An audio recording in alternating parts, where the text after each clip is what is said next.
தகப்பனே, உம்மை துதிக்கிறோம், உமக்கு நன்றி செலுத்துகிறோம். வானம் எனது சிங்காசனம், பூமி எனது பாதபடி என்று சொன்ன உம்முடைய வார்த்தையின்படி இதோ இந்த நாளில் உம்முடைய பிள்ளைகளாகிய நாங்கள் இந்த காலை வேளையிலே உம்மை ஆராதிப்பதற்கு உம்முடைய பாதபடியில் வந்து அமர்ந்திருக்கிறோம். கர்த்தருடைய ஆவியானவர் எங்கள் மத்தியிலே அசைவாடும்படியாய், தேவ பிரசன்னம் எங்கள் மத்தியிலே விளங்கும்படியாய், பரிசுத்த ஆவியானுடைய கிருபைக்காய் நாங்கள் ஏங்கி நிற்கிறோம். அப்பா, ஆவியானுடைய பிரசன்னத்தால் எங்களை நிரப்புங்க. ஆராதனை எங்களுக்கு ஆசீர்வதித்து தாங்கப்பா. தொடக்கம் முதல் முடிவு வரைக்கும் எங்கள் தேவ மகிமை, தேவ பிரசன்னம், தேவ மேகம் எங்கள் மத்தியில் இறங்கி வந்து எங்களை ஆசீர்வதிக்க முடியாது நாங்கள் ஜெபிக்கிறோம். எல்லாவற்றிலும் தேவ பிரசன்னம் எங்களோடு கூட இருக்கட்டும். தொடக்கம் முதல் முடிவு வரைக்கும் நீங்களே ஆசீர்வதித்து உடைய நாமத்தை மகிமைப்படுத்துங்க. சகல துதிகன மகிமை உமக்கே செலுத்துகிறோம். இயேசு கிறிஸ்துவின் நாமத்தில் பிதாவே, ஆமென். ஆமென். உட்காரும். உன்னத பாடல்கள் 524வது பாடல். ஆதியும் அந்தமுமானவரே, அல்பாவும் மேகாவுமானவரே என்ற பாடல்.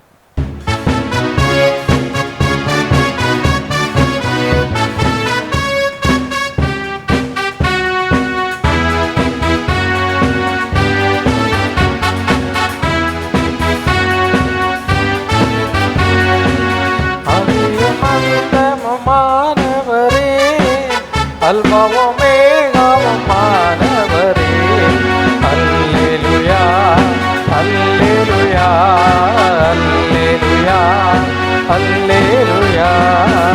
பரிசுத்த பிதாவே நீர் வாழ்க,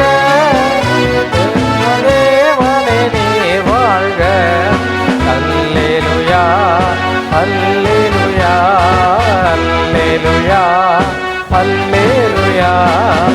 பரிசுத்த குமாரனே நீர் வாழ்க, இயேசு கிறிஸ்துவே நீர் வாழ்க, அல்லேலூயா, அல்லேலூயா, அல்லேலூயா, அல்லேலூயா. பரிசுத்த ஆவியே நீர் வாழ்க, தேற்றரவாளனே நீர் வாழ்க, அல்லேலூயா, அல்லேலூயா, அல்லேலூயா, அல்லேலூயா. ஸ்தோத்திரம் ஸ்தோத்திரம் ஸ்தோத்திரமே, திரியேக தேவனுக்கு ஸ்தோத்திரமே, அல்லேலூயா, அல்லேலூயா, அல்லேலூயா, அல்லேலூயா. பரிசுத்தர் பரிசுத்தர் பரிசுத்தரே, சேனைகளில் கர்த்தர் பரிசுத்தரே, அல்லேலூயா, அல்லேலூயா, அல்லேலூயா, அல்லேலூயா. நல்லவர் நல்லவர் நல்லவரே, நமது தேவன் நல்லவரே, அல்லேலூயா, அல்லேலூயா, அல்லேலூயா, அல்லேலூயா. வல்லவர் வல்லவர் வல்லவரே, நமது தேவன் வல்லவரே, அல்லேலூயா, அல்லேலூயா, அல்லேலூயா, அல்லேலூயா. சிலுவையில் வெற்றி சிறந்தவரே, ரட்சகரும் தொழுகின்றோம், அல்லேலூயா, அல்லேலூயா, அல்லேலூயா, அல்லேலூயா. ஆதியும் அந்தமுமானவரே, அல்பாவும் மேகாவுமானவரே, அல்லேலூயா, அல்லேலூயா, அல்லேலூயா, அல்லேலூயா, அல்லேலூயா, அல்லேலூயா, அல்லேலூயா, அல்லேலூயா, அல்லேலூயா, அல்லேலூயா. அவர் மேலும் நின்று 618வது பாடலை பாடும். கூடுமே எல்லாம் கூடுமே, அல்லேலூயா. தேவன் எல்லாவற்றையும் செய்ய வல்லமையுள்ளவர், அல்லேலூயா. தேவனால் கூடாத காரியம் ஒன்றுமே கிடையாது. ஆகவே மனுஷர்களை நம்புவதை பார்க்கலும் தேவன் பேரில் பற்றுதலாக இருப்பது ரொம்ப ரொம்ப நல்லது, ரொம்ப ரொம்ப நல்லது. தேவனை பற்றி கொண்டு இருக்க வேண்டும், தேவனை பற்றி கொண்டு இருக்க வேண்டும். அவரை சார்ந்து அவருக்காக நாம் வாழ்ந்தோமானால் தேவன் நம்முடைய வாழ்க்கையில் எல்லாவற்றையும் செய்ய வல்லவராய் இருக்கிறார். அல்லேலூயா, அல்லேலூயா. ஏன்னா நம்ம ஆண்டவரால் கூடாத காரியம் ஒன்றுமே கிடையாது. ஒன்றுமே எல்லாம் அவரால் கூடும். இல்லை அப்படி தானே? அந்த விசுவாசத்தோடு கூட இந்த பாடலை, ஆண்டவரே கடல் மீது நடந்தவர், செங்கடலை பிளந்த தேவன், மரித்து உயிரோடு கூட எழுந்து மரணத்தை ஜெயித்த தேவன் அவர். அல்லேலூயா. அண்ட சராசரங்களையும் ஆளுகை செய்கிற பரிசுத்தமுள்ள ஆண்டவர். ஆகவே முழு மனதோடு கூட உணர்ந்து, ஆண்டவரே உம்மால் என் வாழ்க்கையில் எல்லாவற்றையும் செய்ய முடியும் என்ற விசுவாசத்தோடு இந்த பாடலை பாடும்.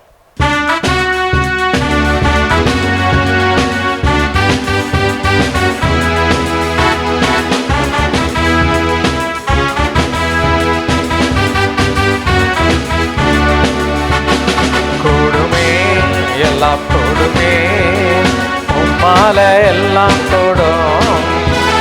கூடாதது ஒன்றுமில்லை, உம்மால் கூடாதது ஒன்றுமில்லை. கூடுமே எல்லாம் கூடுமே, உம்மால எல்லாம் கூடும். கூடாதது ஒன்றுமில்லை, உம்மால் கூடாதது ஒன்றுமில்லை.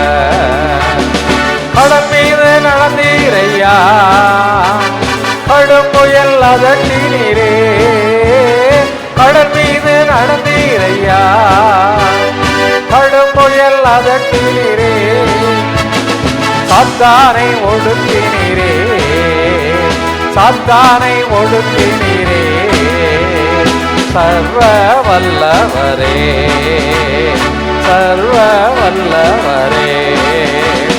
கூடுமே எல்லாம் கூடுமே, உம்மால எல்லாம் கூடும்.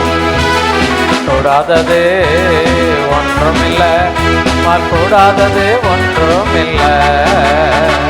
கூடுமே எல்லாம் கூடுமே, உம்மால எல்லாம் கூடும். கூடாதது ஒன்றுமில்லை, உம்மால் கூடாதது ஒன்றுமில்லை. செங்கடல் உம்மை கண்டே ஓட்டம் பிடித்ததையா. செங்கடல் உம்மை கண்டே ஓட்டம் பிடித்ததையா. யோர்தான் உம்மை கண்டே உம்மை கண்டே பின்னோக்கி சென்றதையா, பின்னோக்கி சென்றதையா. கூடுமே எல்லாம் கூடுமே, உம்மால எல்லாம் கூடும். கூடாதது ஒன்றுமில்லை, உம்மால் கூடாதது ஒன்றுமில்லை. கூடுமே எல்லாம் விசுவாசத்தோடு உணர்ந்து சொல்லுவோமா, ஆண்டவரே உங்களால கூடாத காரியம் ஒண்ணுமே இல்லைப்பா என்று சொல்லி. ஆமென். உம்மால் கூடாதது ஒன்றுமில்லை. மரித்தே உயிர்த்தீரையா, மரணத்தை ஜெயித்தீரையா.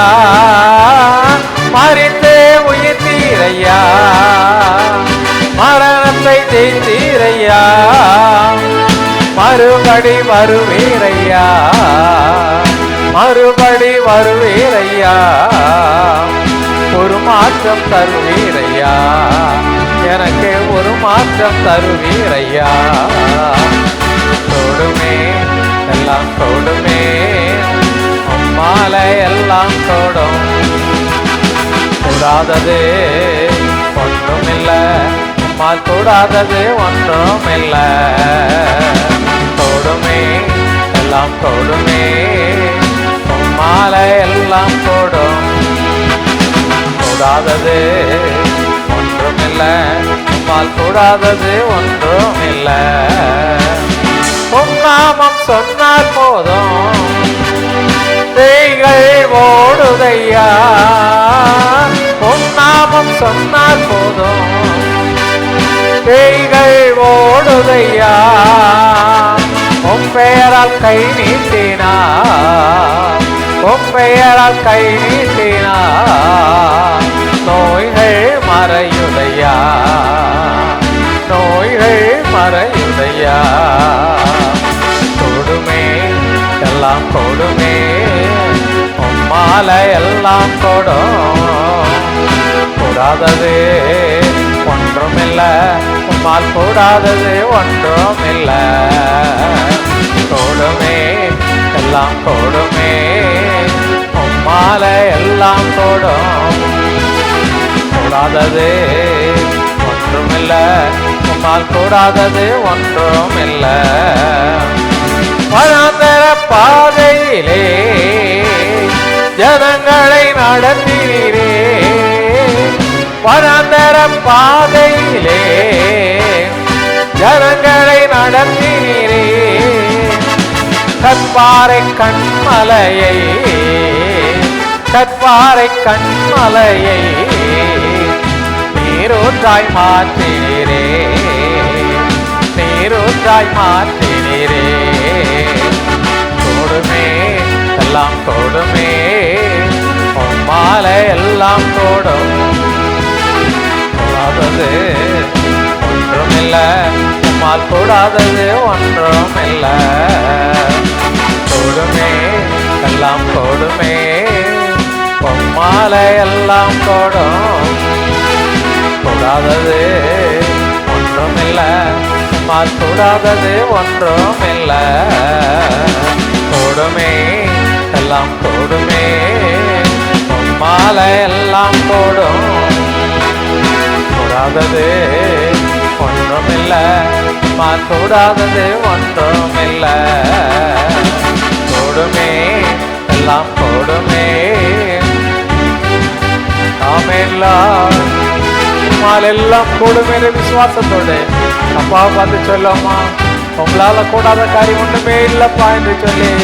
கூடுமே, எல்லாம் கூடுமே, உம்மால எல்லாம் கூடும். கூடாதது ஒன்றுமில்ல, உம்மால் கூடாதது ஒன்றுமில்ல. கூடுமே, எல்லாம் கூடுமே, உம்மால எல்லாம் கூடும். கூடாதது ஒன்றுமில்ல, உம்மால் கூடாதது ஒன்றுமில்ல. ஹல்லேலூயா.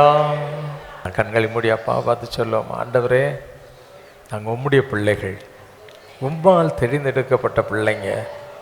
நாளிலே இயேசு என்ற உம்முடைய உன்னத நாமத்தினாலே நாங்கள் இந்த இடத்துல கூடி வந்திருக்கிறோம். வாக்கு தத்தத்தில் உண்மையுள்ள தேவனாய் தேவரீர் எங்கள் மத்தியில் நீங்கள் வந்திருக்கிறீங்க. சிங்காசனத்தின் அதிபதியாய் எங்கள் மத்தியில் நீங்கள் வீற்றிருக்கிறீங்க. உங்களுக்கு ஸ்தோத்திரம்னு சொல்லுவோம்.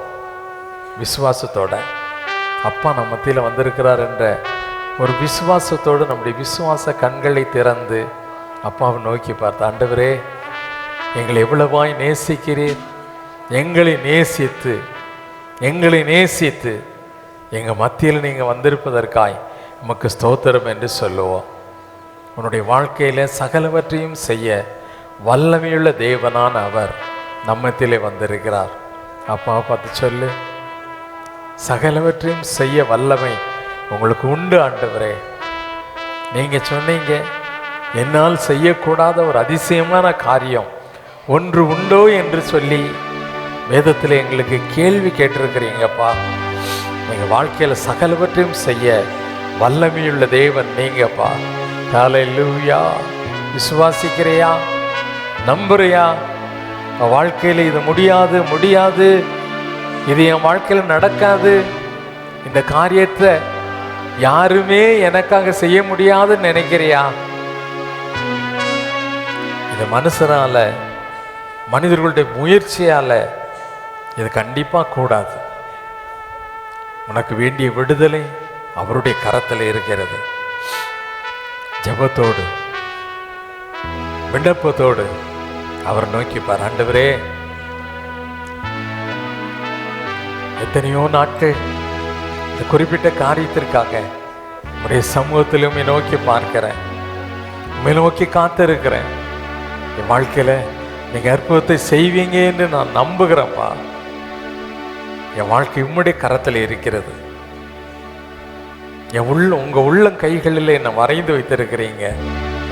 கண்ணின் மணியை போல என்னை பாதுகாக்கிறதே, ஒரு சேதமும் வராதபடி எங்களை பாதுகாக்கிற தேவன் ஆண்டவரே, எங்களுக்காக சகலவற்றையும் செய்து முடிக்கிற தேவனாகிய கர்த்தர் என்று வேதம் சொல்கிறது.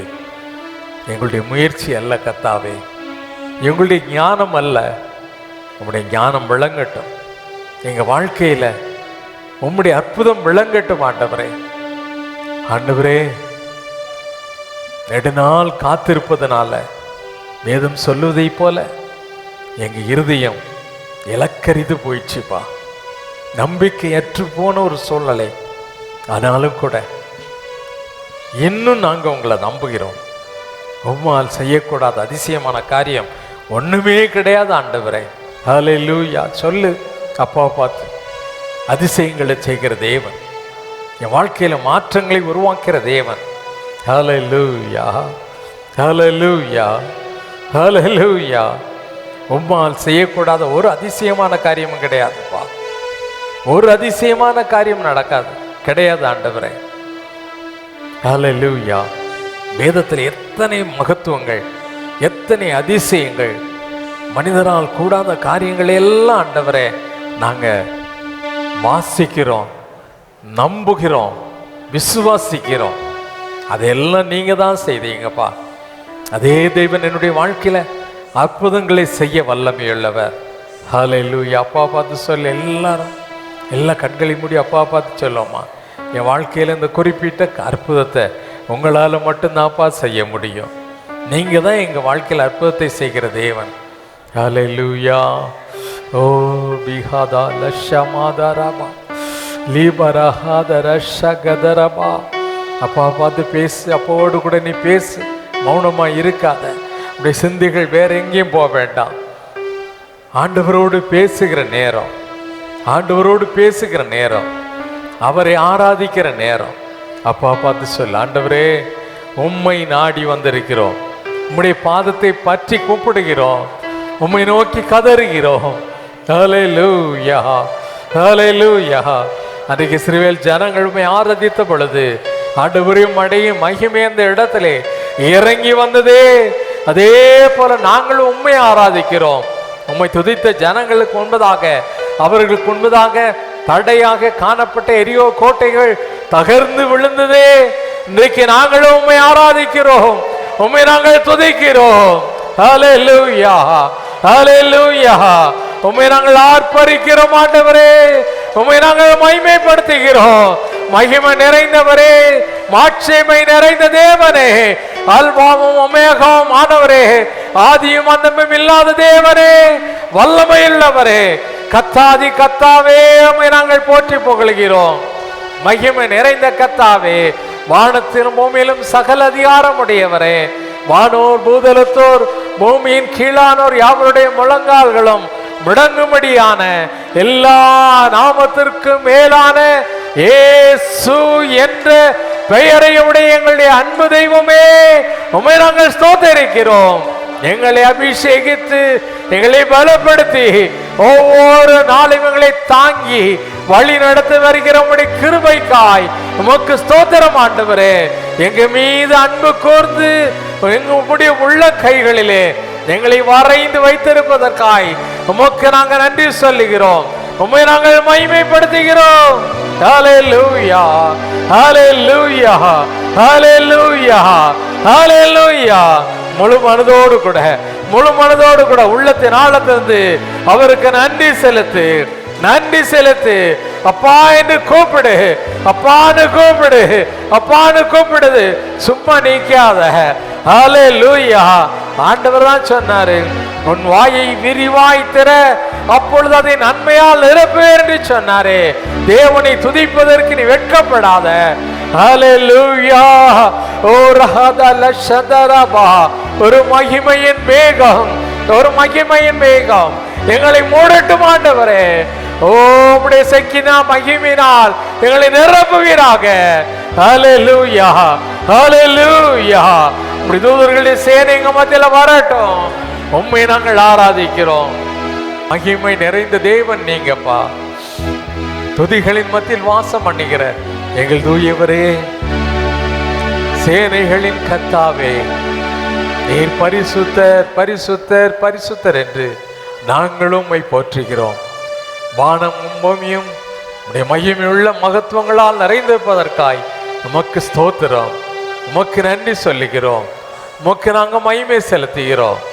பூரணரே உம்மை ஸ்தோத்தரிக்கிறோம், நித்தியரே உம்மை ஸ்தோத்தரிக்கிறோம், மகிமை நிறைந்தவரே உம்மை ஸ்தோத்தரிக்கிறோம். வானத்திலும் பூமியிலும் சகல அதிகாரமுடைய தேவனே உம்மை நாங்கள் ஸ்தோத்தரிக்கிறோம் ஆண்டவரே. ஹல்லேலூயா, ஹல்லேலூயா, ஹல்லேலூயா, ஹல்லேலூயா. Oh glorious Father, we praise you Lord. உம்மை நாங்கள் ஸ்தோத்தரிக்கிறோம், உம்மை நாங்கள் மகிமைப்படுத்துகிறோம், பூரணரே உம்மை துதிக்கிறோம். ஹல்லேலூயா, ஹல்லேலூயா. மகிமைக்கு பாத்திரமானவரே, உமக்கே நாங்கள் மகிமை செலுத்துகிறோம். நீர் ஒருவரே மகிமைக்கு பாத்திரமானவர். உம்முடைய துதி வேறொருவருக்கும் கொடுக்க மாட்டேன்னு சொன்னீங்கப்பா. நாங்கள் உமக்கே துதியை செலுத்துகிறோம். உங்களை மட்டும்தான்ப்பா நாங்கள் துதிக்கிறோம். நீங்கள் மட்டும்தான் கனத்திற்குரிய தேவன். சகல ராஜாக்களும் சகல கனமுள்ளவர்களும் எல்லா கனத்தையும் பக்கம் செலுத்துவார்கள் என்று வேதம் சொல்லுகிற வண்ணமாய் நாங்களும் சகல கனத்தையும் உமக்கே செலுத்துகிறோம். We honor you Lord. உம்மை நாங்கள் கனப்படுத்துகிறோம், உம்மை நாங்கள் மகிமைப்படுத்துகிறோம். மகிமைக்கு பாத்திரமானவரே, துதிகளின் மத்தியில் வாசம் பண்ணுகிறவே, கனத்திற்குரிய எங்கள் தேவாதி தேவனே, சிங்காசனத்தின் அதிபதியே, மறுபடியும் எங்கள் மத்தியில் வரப்போகிற ராஜாதி ராஜாவே, நீதியுள்ள நித்திய நியாயாதிபதியே, உம்மை நாங்கள் ஸ்தோத்திரிக்கிறோம், உம்மை நாங்கள் மகிமைப்படுத்துகிறோம். சகல மகிமை உமக்கே செலுத்துகிறோம். சகல துதி கனம் மகிமை எல்லாவற்றையும் எங்கள் இயேசுவின் மூலமாக உமக்கு செலுத்துகிறோம் எங்கள் பரலோக பிதாவே. ஆமென், ஆமென். யார் நின்று ஒன்றுமாக சங்கீதம் 40ஆம் சங்கீதம் 1 முதல் 17ஆம் வசனம் முடிய மாறி மாறி வாசிப்போம். கர்த்தருக்காக பொறுமையுடன் காத்திருந்தேன், அவர் என்னிடமாய் சாய்ந்து என் கூப்பிடுதலை கேட்டார். பயங்கரமான குழியிலும் உளையான சேற்றிலும் இருந்து என்னை தூக்கி எடுத்து என் கால்களை கண்மலையின் மேல் நிறுத்தி என் அடிகளை உறுதிப்படுத்தி, நமது தேவனை துதிக்கும் புதுப்பாட்டை அவர் என் வாயிலே கொடுத்தார். அநேகர் அதை கண்டு பயந்து கர்த்தரை நம்புவார்கள். அகங்காரிகளையும் பொய்யை சார்ந்திருக்கிறவர்களையும் நோக்காமல் கர்த்தரையே தன் நம்பிக்கையாக வைக்கிற மனுஷன் பாக்கியவான். என் தேவனாகிய கர்த்தாவே, நீர் எங்கள் நிமித்தம் செய்த உம்முடைய அதிசயங்களும் உம்முடைய யோசனைகளும் அநேகமாயிருக்கிறது. ஒருவரும் அவைகளை உமக்கு விவரித்து சொல்லி முடியாது. நான் அவைகளை சொல்லி அறிவிக்க வேண்டுமானால் அவைகள் எண்ணிக்கைக்கு மேலானவைகள். பலியையும் காணிக்கையையும் நீர் விரும்பாமல் என் செவிகளை திறந்தீர். சர்வாங்க தகன பலியையும் பாவ நிவாரண பலியையும் நீர் கேட்கவில்லை. அப்பொழுது நான் இதோ வருகிறேன், புத்தகத்தொழிலே என்னை குறித்து எழுதியிருக்கிறது. தேவனே, உமக்கு பிரியமானதை செய்ய விரும்புகிறேன், உமது நியாய பிரமாணம் என் உள்ளத்திற்குள் இருக்கிறது என்று மகா சபையிலே நீதியை பிரசங்கித்தேன், என் உதடுகளை மூடேன். கர்த்தாவே, நீர் அதை அறிவீர். உம்முடைய நீதியை நான் என் இருதயத்திற்குள் மறைத்து வைக்கவில்லை. உமது சத்தியத்தையும் உமது ரட்சிப்பையும் சொல்லி இருக்கிறேன். உமது கிருபையையும் உமது உண்மையையும் மகா சபைக்கு அறிவியாதபடி நான் ஒளித்து வைக்கவில்லை. கர்த்தாவே, நீர் உம்முடைய இரக்கங்களை எனக்கு கிடையாமற் போக பண்ணாதேயும். உமது கிருபையும் உமது உண்மையும் எப்பொழுதும் என்னை காக்க கடவது. எண்ணிக்கைக்கு அடங்காத தீமைகள் என்னை சூழ்ந்து கொண்டது. என் அக்கிரமங்கள் என்னை தொடர்ந்து பிடித்தது. நான் நிமிர்ந்து பார்க்க கூடாதிருக்கிறது. அவைகளின் தலைமயிரிலும் அதிகமாயிருக்கிறது. என் இருதயம் சோர்ந்து போகிறது. கர்த்தாவே, என்னை விடுவித்தருளும். கர்த்தாவே, எனக்கு சகாயம் பண்ண தீவிரியும். என் பிராணனை அழிக்க தேடுகிறவர்கள் ஏகமாய் வெட்கி நாணி எனக்கு தீங்கு செய்ய விரும்புகிறவர்கள் பின்னிட்டு லட்சை அடைவார்களாக. என் பேரில் ஆ ஆ ஆ ஆ என்று சொல்லுகிறவர்கள் தங்கள் வெட்கத்தின் பலனை அடைந்து கைவிடப்படுவார்களாக. உம்மை தேடுகிற அனைவரும் உமக்குள் மகிழ்ந்து சந்தோஷப்படுவார்களாக. உம்முடைய ரட்சிப்பை விரும்புகிறவர்கள் கர்த்தருக்கு மகிமை உண்டாவதாக என்று எப்பொழுதும் சொல்வார்களாக. நான் சிறுமையும் எளிமையும் ஆனவன், கர்த்தரோ என் மேல் இணையமாய் இருக்கிறார். தேவரீர் என் துணையும் என்னை விடுவிக்கிறவருமாய் இருக்கிறீர். என் தேவனே, தாமதியாதேயும். பிதாவுக்கும் குமாரனுக்கும் பரிசுத்தாவிக்குமே உண்டாதாக. ஆமென். அவள் முன்னாள் படிட்டு கர்த்தருடைய ஜெபத்தை சொல்லுவோம். பரமண்டலங்களில் இருக்கிற எங்கள் பிதாவே, என் நாமம் பரிசுத்தப்படுவதாக, உடைய ராஜ்யம் வருவதாக, உடைய சித்தம் பரமண்டலத்திலே செய்யப்படுவது போல பூமியிலேயும் செய்யப்படுவதாக. அன்றன்று உள்ள எங்கள் அப்பத்தை எங்களுக்கு இன்று தாரும். எங்களுக்கு விரோதமாய் குற்றம் செய்கிறவர்களுக்கு நாங்கள் மன்னிக்கிறது போல எங்கள் குற்றங்களை எங்களுக்கு மன்னியும். எங்களை சோதனைக்குள் பிரவேசிக்க பண்ணாமல் தீமையினின்றி எங்களை ரட்சித்து கொள்ளும். ராஜ்யமும் வல்லமையும் மகிமையும் என்றென்றைக்கும் உடையவைகளே, ஆமென். அப்போஸ்தலர் விசுவாசத்தை அறிக்கை செய்வோம். வானத்தையும் பூமியை படைத்த சர்வ வல்லமையுள்ள பிதாவாகிய தேவனை விசுவாசிக்கிறேன். உடைய ஒரே பேரான குமாரனாகிய நம்முடைய நாதர் இயேசு கிறிஸ்துவையும் விசுவாசிக்கிறேன். அவர் பரிசுத்த ஆவியினாலே கன்னி மரியாளிடத்தில் உற்பவித்து பிறந்தார். பொந்திய பிலாத்துவின் காலத்தில் பாடுபட்டு சிலுவையில் அறையுண்டு மரித்து அடக்கம் பண்ணப்பட்டு பாதாளத்தில் இறங்கினார். 3ஆம் நாள் மரித்தோரிடத்திலிருந்து எழுந்தள்ளினார். பரமண்டலத்துக்கேறி சர்வ வல்லமுள்ள பிதாவாகிய தன்னுடைய வலது பார்சத்திலே வீற்றிருக்கிறார். அவ்விடத்திலிருந்து உயிரோரையும் மரித்தரும் நியாயத்திற்கு வருவார். பரிசுத்த ஆவியையும் விசுவாசிக்கிறேன். பொதுவாயிருக்கிற பரிசுத்த சபையும் பரிசுத்த வான்களுடைய ஐக்கியமும் மன்னிப்பும் சரீர உயிர்த்தெழுதலும் நித்திய ஜீவனும் என்று விசுவாசிக்கிறேன். ஆமென். உட்கார்வோம். வேதத்திலிருந்து ஒரு பகுதியை கேட்போம். வாசிக்கும்படியாக குறிக்கப்பட்ட வேத பகுதி யோவான் எழுதின சுவிசேஷம் 21ஆம் அதிகாரம் 1 முதல் 17ஆம் வசனம் முடிய கோயில்ராஜ் வாசிக்கும்படியாக குறிக்கப்பட்ட வேத பகுதி யோவான் எழுதின சுவிசேஷம் 21ஆம் அதிகாரம் 1 முதல் 17ஆம் வசனம் முடிய. யோவான் 21ஆம் அதிகாரம். இவைகளுக்கு பின்பு இயேசு திபேரியா கடற்கரையிலே மறுபடியும் சீசருக்கு தம்மை வெளிப்படுத்தினார். வெளிப்படுத்தின விவரமாவது, சீமோன் பேதுருவும் திதிமு எண்ணப்பட்ட தோமாவும் கலிலேயா நாட்டிலுள்ள கானாவுரனாகிய நாத்தான்வேலும் செபெதேயுவின் குமாரரும் அவருடைய சீசரில் வேறு 2 பேரும் கூடியிருக்கும்போது சீமோன் பேதுரு மற்றவர்களை நோக்கி, மீன் பிடிக்கப் போகிறேன் என்றான். அதற்கு அவர்கள், நாங்களும் உம்முடனே கூட வருகிறோம் என்றார்கள். அவர்கள் புறப்பட்டு போய் உடனே படவேறினார்கள். அந்த ராத்திரியிலே அவர்கள் ஒன்றும் பிடிக்கவில்லை. விடியற்காலமான போது இயேசு கரையிலே நின்றார். அவரை இயேசு என்று சீசர்கள் அறியாதிருந்தார்கள். இயேசு அவர்களை நோக்கி, பிள்ளைகளே, புசிக்கிறதுக்கு ஏதாகிலும் உங்களிடத்தில் உண்டா என்றார். அதற்கு அவர்கள், ஒன்றுமில்லை என்றார்கள். அப்பொழுது அவர், நீங்கள் படவுக்கு வலதுபுறமாக வலையை போடுங்கள், அப்பொழுது உங்களுக்கு அகப்படும் என்றார். அப்படியே அவர்கள் போட்டு திரளான மீன்கள் அகப்பட்டதினால் அதை இழுக்க மாட்டாதிருந்தார்கள். ஆதலால் இயேசுவுக்கு அன்பாயிருந்த சீசன் பேதுருவை பார்த்து, அவர் கர்த்தர் என்றான். அவர் கர்த்தர் என்று சீமோன் பேதுரு கேட்டவுடனே தான் வஸ்திரம் இல்லாதவனாய் இருந்தபடியினால் தன் மேல் சட்டையை கட்டிக்கொண்டு கடலிலே குதித்தான். மற்ற சீசர்கள் கரைக்கு ஏறக்குறைய 200 முழ தூரத்தில் இருந்தபடியினால் படவிலிருந்து கொண்டே மீன்கள் வலையை இழுத்து கொண்டு வந்தார்கள். அவர்கள் கரையிலே வந்திறங்கின போது கரி நெருப்பு போட்டிருக்கிறதையும் அதன்மேல் மீன் வைத்திருக்கிறதையும் அப்பத்தையும் கண்டார்கள். இயேசு அவர்களை நோக்கி, நீங்கள் இப்பொழுது பிடித்த மீன்களில் சிலவற்றை கொண்டு வாருங்கள் என்றார். சீமோன் பேதுரு படவில் ஏறி 153 பெரிய மீன்களால் நிறைந்த வலையை கரையிலே இழுத்தான். இத்தனை மீன்கள் இருந்தும் வலை கிழியவில்லை. இயேசு அவர்களை நோக்கி, வாருங்கள், போஜனம் பண்ணுங்கள் என்றார். அவரை கர்த்தரென்று சீசர் அறிந்தபடியினால் அவர்கள் ஒருவனும், நீர் யார் என்று கேட்க துணியவில்லை. அப்பொழுது இயேசு வந்து அப்பத்தையும் மீனையும் எடுத்து அவர்கள் கொடுத்தார். இயேசு மரித்தோரிலிருந்த பின்பு தம்முடைய சீசருக்கு அருகின தரிசனங்களில் இது 3வது தரிசனம். அவர்கள் போஜனம் பண்ணின பின்பு இயேசு சீமோன் பேதுருவை நோக்கி, யோனாவின் குமாரனாகிய சீமோனே, இவர்களிலும் அதிகமாய் நீ என்னிடத்தில் அன்பாய் இருக்கிறாயா என்றார். அதற்கு அவன், ஆம் ஆண்டவரே, உம்மை நேசிக்கிறேன் என்பதை நீர் அறிவீர் என்றான். அவர், என் ஆட்டுக்குட்டிகளை மேய்ப்பாயாக என்றார். 2ஆம் தரம் அவர் அவனை நோக்கி, யோனாவின் குமாரனாகிய சீமோனே, நீ என்னிடத்தில் அன்பாய் இருக்கிறாயா என்றார். அதற்கு அவன், ஆம் ஆண்டவரே, உம்மை நேசிக்கிறேன் என்பதை நீர் அறிவீர் என்றான். அவர், என் ஆடுகளை மேய்ப்பாயாக என்றார். 3ஆம் தரம் அவர் அவனை நோக்கி, யோனாவின் குமாரனாகிய சீமோனே, நீ என்னை நேசிக்கிறாயா என்றார்.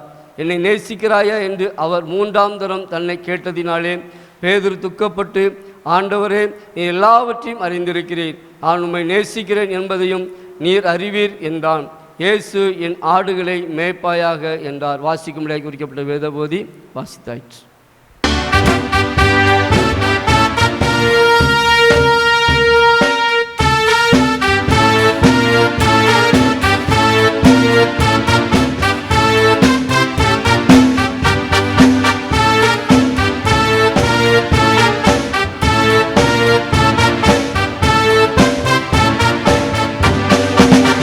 இயேசு என்னும் இனிய நாமம், இந்த காசினியோரறிய நாமம், சுவிசேஷம் அதை பாரினிலே காட்டுவோம், விசுவாசம் அதை நாட்டில் நிலை நாட்டுவோம்.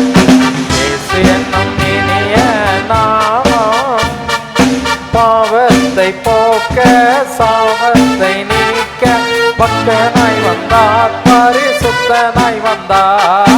பாவத்தை போக்க சாபத்தை நீக்க பக்தனாய் வந்தார், பரிசுத்தனாய் வந்தார்.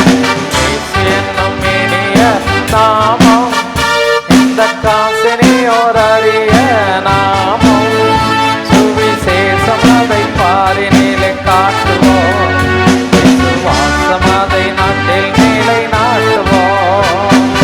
இயேசு என்னும் இனிய நாமம், நிந்தை சுமந்து கந்தை அணிந்து நிந்தையாகவே அவர் சொந்தமாய் வந்தார். நிந்தை சுமந்து கந்தை அணிந்து நிந்தையாகவே அவர் சொந்தமாய் வந்தார்.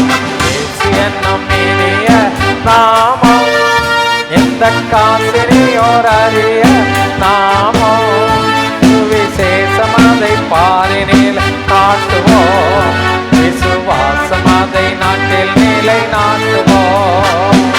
இயேசு என்னும் இனிய நாமம், ஆகாய மேன்மை அத்தனையும் வெறுத்து அயரறிய அவர் ஆகுடில் வந்தார்.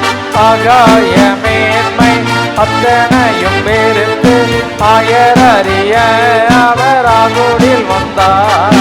இயேசு என்னும் இனிய நாமம், இந்த காசினியோரறிய நாமம், சுவிசேஷம் அதை பாரினில் காட்டுவோம், விசுவாசம் அதை நாட்டில் நிலை நாட்டுவோம். இயேசு என்னும் இனிய நாமம், மகிமை கெடாத மாது மரியின் பலனாய் வந்தார், அனுகூலமாய் வந்தார். மகிமை கெடாத மாது மரியின் பலனாய் வந்தார், அனுகூலனாய் வந்தார். இயேசு என்னும் இனிய நாமம், இந்த காசினியோரறிய நாமம், சுவிசேஷம் அதை பாரினிலே காட்டுவோம், விசுவாசம் அதை நாட்டில் நிலை நாட்டுவோம். இயேசு என்னும் இனிய நாமம், வேதாள பேயை பாதாளம் வரைய ஒழிக்க வந்தான், அதை அழிக்க வந்தான். வேதாள பேயை பாதாளம் வரைய ஒழிக்க வந்தான், அதை அழிக்க வந்தான். இயேசு என்னும் இனிய நாமம், இந்த காசினியோரறிய நாமம், சுவிசேஷம் அதை காட்டுவோம், விசுவாசம் அதை நாட்டில் நாட்டுவோம்.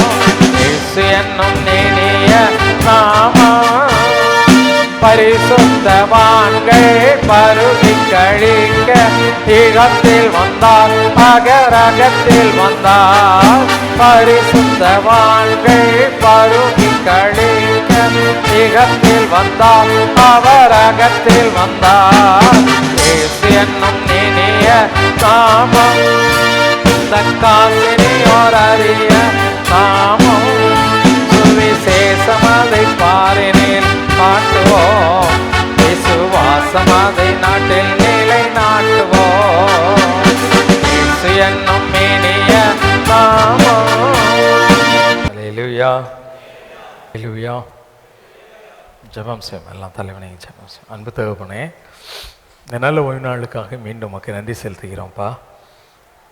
எத்தனையோ பேர் இந்த ஆலய ஆராதனைக்கு வர வேண்டும் என்று நினைத்தும் அவங்க வர முடியாத சூழ்நிலையில் பின்வாங்கினவர்களாய், ஆலயத்தை குறித்து அக்கறையற்றவர்களாய், தங்கள் ஆவிக்குரிய வாழ்க்கையில் மந்தமான நிலைமையிலே இருக்கக்கூடிய இந்த சூழ்நிலையில் தேவரீர் எங்களுக்கு பாராட்டின மகாபரி இரக்கத்திற்காக, கிருபைக்காக உமக்கு நாங்கள் நன்றி சொல்லுகிறோம். ஆண்டவரே, நீங்கள் எங்களுக்கு சொன்னதை போல ஓய்வு நாளை பரிசுத்தமாய் ஆசரிக்க எங்களுக்கு நீங்கள் கொடுத்த கிருபைக்காய் உமக்கு ஸ்தோத்திரம். கடந்த நாட்கள் முழுவதும் கண்ணின் மணியைப் போல எங்களை பாதுகாத்து எங்களை வழிநடத்தி வந்தீர். உமக்கு ஸ்தோத்திரம். எங்களுக்கு நல்ல சுகத்தையும் பலத்தையும் கொடுத்தீர். உங்களுக்கு நாங்கள் நன்றி சொல்லுகிறோம். உம்முடைய வார்த்தையை கேட்க நாங்கள் ஆவலோடு கடந்து வந்திருக்கிறோம். தேவனாய கர்த்தர் எங்களோடு கூட நீங்கள் பேசுங்க, நாங்கள் கேட்கிறோம். தேவருடைய வார்த்தையை கேட்க ஆசையாய் வந்திருக்கிறோம். எங்களோடு பேசுங்க, எங்களை பரிசுத்தமாக்குங்க. உம்மோடு கூட வாழக்கூடிய நித்திய கிருபை எங்களுக்கு தாங்க. இயேசுவின் நாமத்தில் செபிக்கிறேன் பிதாவே, ஆமேன், ஆமேன்.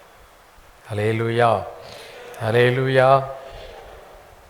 யோவானில் சீமோன் பேதுரு என்னை நேசிக்கிறாயா அப்படின்னு ஆண்டவர் கேட்டது வார்த்தையை குறித்து சொல்லும்போது ஆண்டவர் 3 தடவை ஏன் கேட்டார்?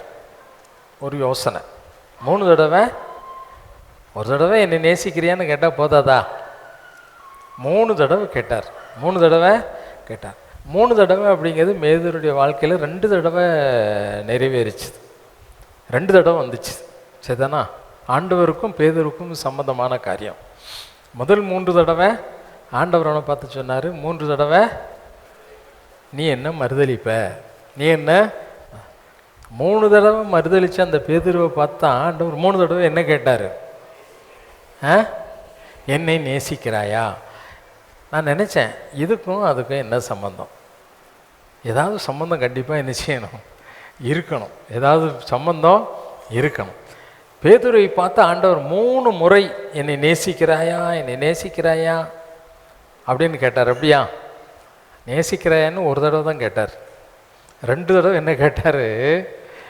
என் மீது அன்பாக இருக்கிறாயா, என்கிட்ட நீ ரொம்ப அன்பாக இருக்கியான்னு 2 தடவை கேட்டார். 3வது தடவை என்ன கேட்டார்? என்னை நேசிக்கிறாயா, என்னை நேசிக்கிறாயா அப்படின்னு சொல்லி. 2மே அன்பு தான், லவ் தான். சரியா? 2மே லவ் தான். இங்கிலீஷில் ஒரே வார்த்தையில் லவ்னு சொல்லிடுவாங்க. ஆனால் தமிழில் அன்பு, நேசம், இந்த 2க்கும் வித்தியாசம் இருக்குது. உட்காந்து கொஞ்சம் போன வாரம்லாம் இதை தியானித்து பார்த்தேன். அன்புன்னா என்ன, நேசம்னா என்ன அப்படின்னு சொல்லி. அதுக்கு அர்த்தம் பைபிளில் தான் இருக்குது, பைபிளில் தான். அந்த அன்புக்கு, ஆண்டவரை நாம் நேசிக்கிற அந்த அன்புக்கு முன்னால் ஆண்டவரை நேசிக்க முடியாமல் போவதற்கு என்ன காரணம்? ஆண்டவரை நேசிக்க முடியாமல் போகிறதற்கு ஆண்டவர் பேதுருவை பார்த்து கேட்டார். அந்த யோவான் எழுதின சுவிசேஷம் 21ஆம் அதிகாரம் 17வது வசனத்தில் என்ன கேட்கிறார்? வாசிக்க கவனிப்போமா? 3ஆம் தரம் இயேசு அவனை நோக்கி, யோனாவின் குமாரனாகிய சீமோனே, நீ என்னை நேசிக்கிறாயா என்றார். என்னை நேசிக்கிறாயா என்று அவர் 3ஆம் தரம் தன்னை கேட்டபடினாலே பேதுரு துக்கப்பட்டு, ஆண்டவரே நீர் எல்லாவற்றையும் அறிவீர், நான் உம்மை நேசிக்கிறேன் என்பதையும் நீர் அறிவீர், நீர் அறிவீர் என்றார். இயேசு என் ஆடுகளை மேய்ப்பாயாக என்றார். நல்ல கவனிங்க. 3ஆம் தரம் ஆண்டவர் கேட்டாராம், என்னை நேசிக்கிறாயா என்று சொல்லி. என்ன நேசிக்கிறாயா அப்படின்னு 3வது தடவை யார் கேட்குறா? ஆண்டவர் பேதுருவை பார்த்து கேட்டார். இப்போ நாம் ஆண்டவரை நேசிக்கிறோமா? ஆண்டவரை நாம் நேசிக்கிறோமா? ஆண்டவர் மேலே நமக்கு நேசம் உண்டா? ஆண்டவர் மேலே நேசம் உண்டா? ஏன் நாம் ஆண்டவரை நேசிக்க முடியலை? ஆண்டவரை ஏன் நேசிக்க முடியலை? கொஞ்சம் சிந்திச்சு பார்க்கணும். இல்லை அப்படி தானே? இப்போ ஆண்டவரோடு கூட இருந்த சீஷர்கள் 12 பேர். ஒருத்தன் ஆண்டவரை காட்டி கொடுத்து அவன் என்ன செய்யிட்டான்? தற்கொலை பண்ணி செத்து போயிட்டான். மீதி 11 பேர்.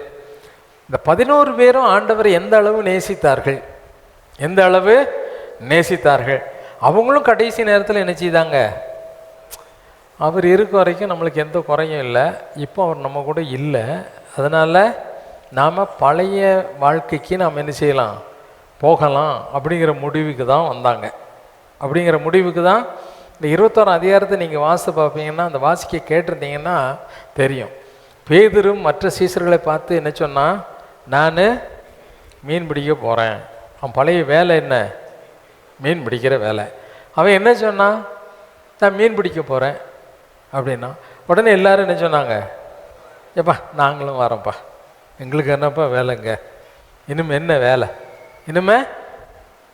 ஆக்சுவலாக சீசர்களை ஆண்டவர் தெரிந்தெடுத்தது நோக்கம் என்ன? தம்மோடு கூட இருக்கவும், தம்மை குறித்து பிரசங்கம் பண்ணவும். இன்னைக்கு நான் வாசிக்கிற பகுதியில் மார்க் எழுதின சுவிசேஷத்தை நான் வாசித்துக்கிட்டு இருக்கேன். வரிசையாக பைபிள் வாசிக்கும்போது மார்க் எழுதின சுவிசேஷத்தை வாசிக்கேன். அதை வாசிக்கும்போது அதில் சீஷர்களை தேர்ந்தெடுத்ததை பற்றி தான் இருக்குது. அவர் மார்க் எழுதின சுவிசேஷம் 3ஆம் அதிகாரத்தை எடுத்துக்கோங்க. 14வது வசனம் பாருங்கள். 14வது வசனம் 14-15 வாசி கேட்போமா? மார்க்கு 3ஆம் அதிகாரம் 14-15. அப்பொழுது இயேசு 12 பேரை தெரிந்து கொண்டு தெரிந்து கொண்டு அவர்கள் தம்மோடு கூட இருக்கவும் பிரசங்கம் பண்ணும்படியாக தாம் அவர்களை அனுப்பவும், வியாதிகளை குணமாக்கி பிசாசுகளை துரத்தும்படி அவர்கள் அதிகாரம் உடையவர்களாய் இருக்கவும் அவர்களை ஏற்படுத்தினார். ஆமா, எதுக்கு ஏற்படுத்தினாரு? நம்ம சுவிசேஷத்தில் வாசிக்கும் பொழுது ஆண்டவர் எல்லாரையும் சீசர்களாக்குங்க.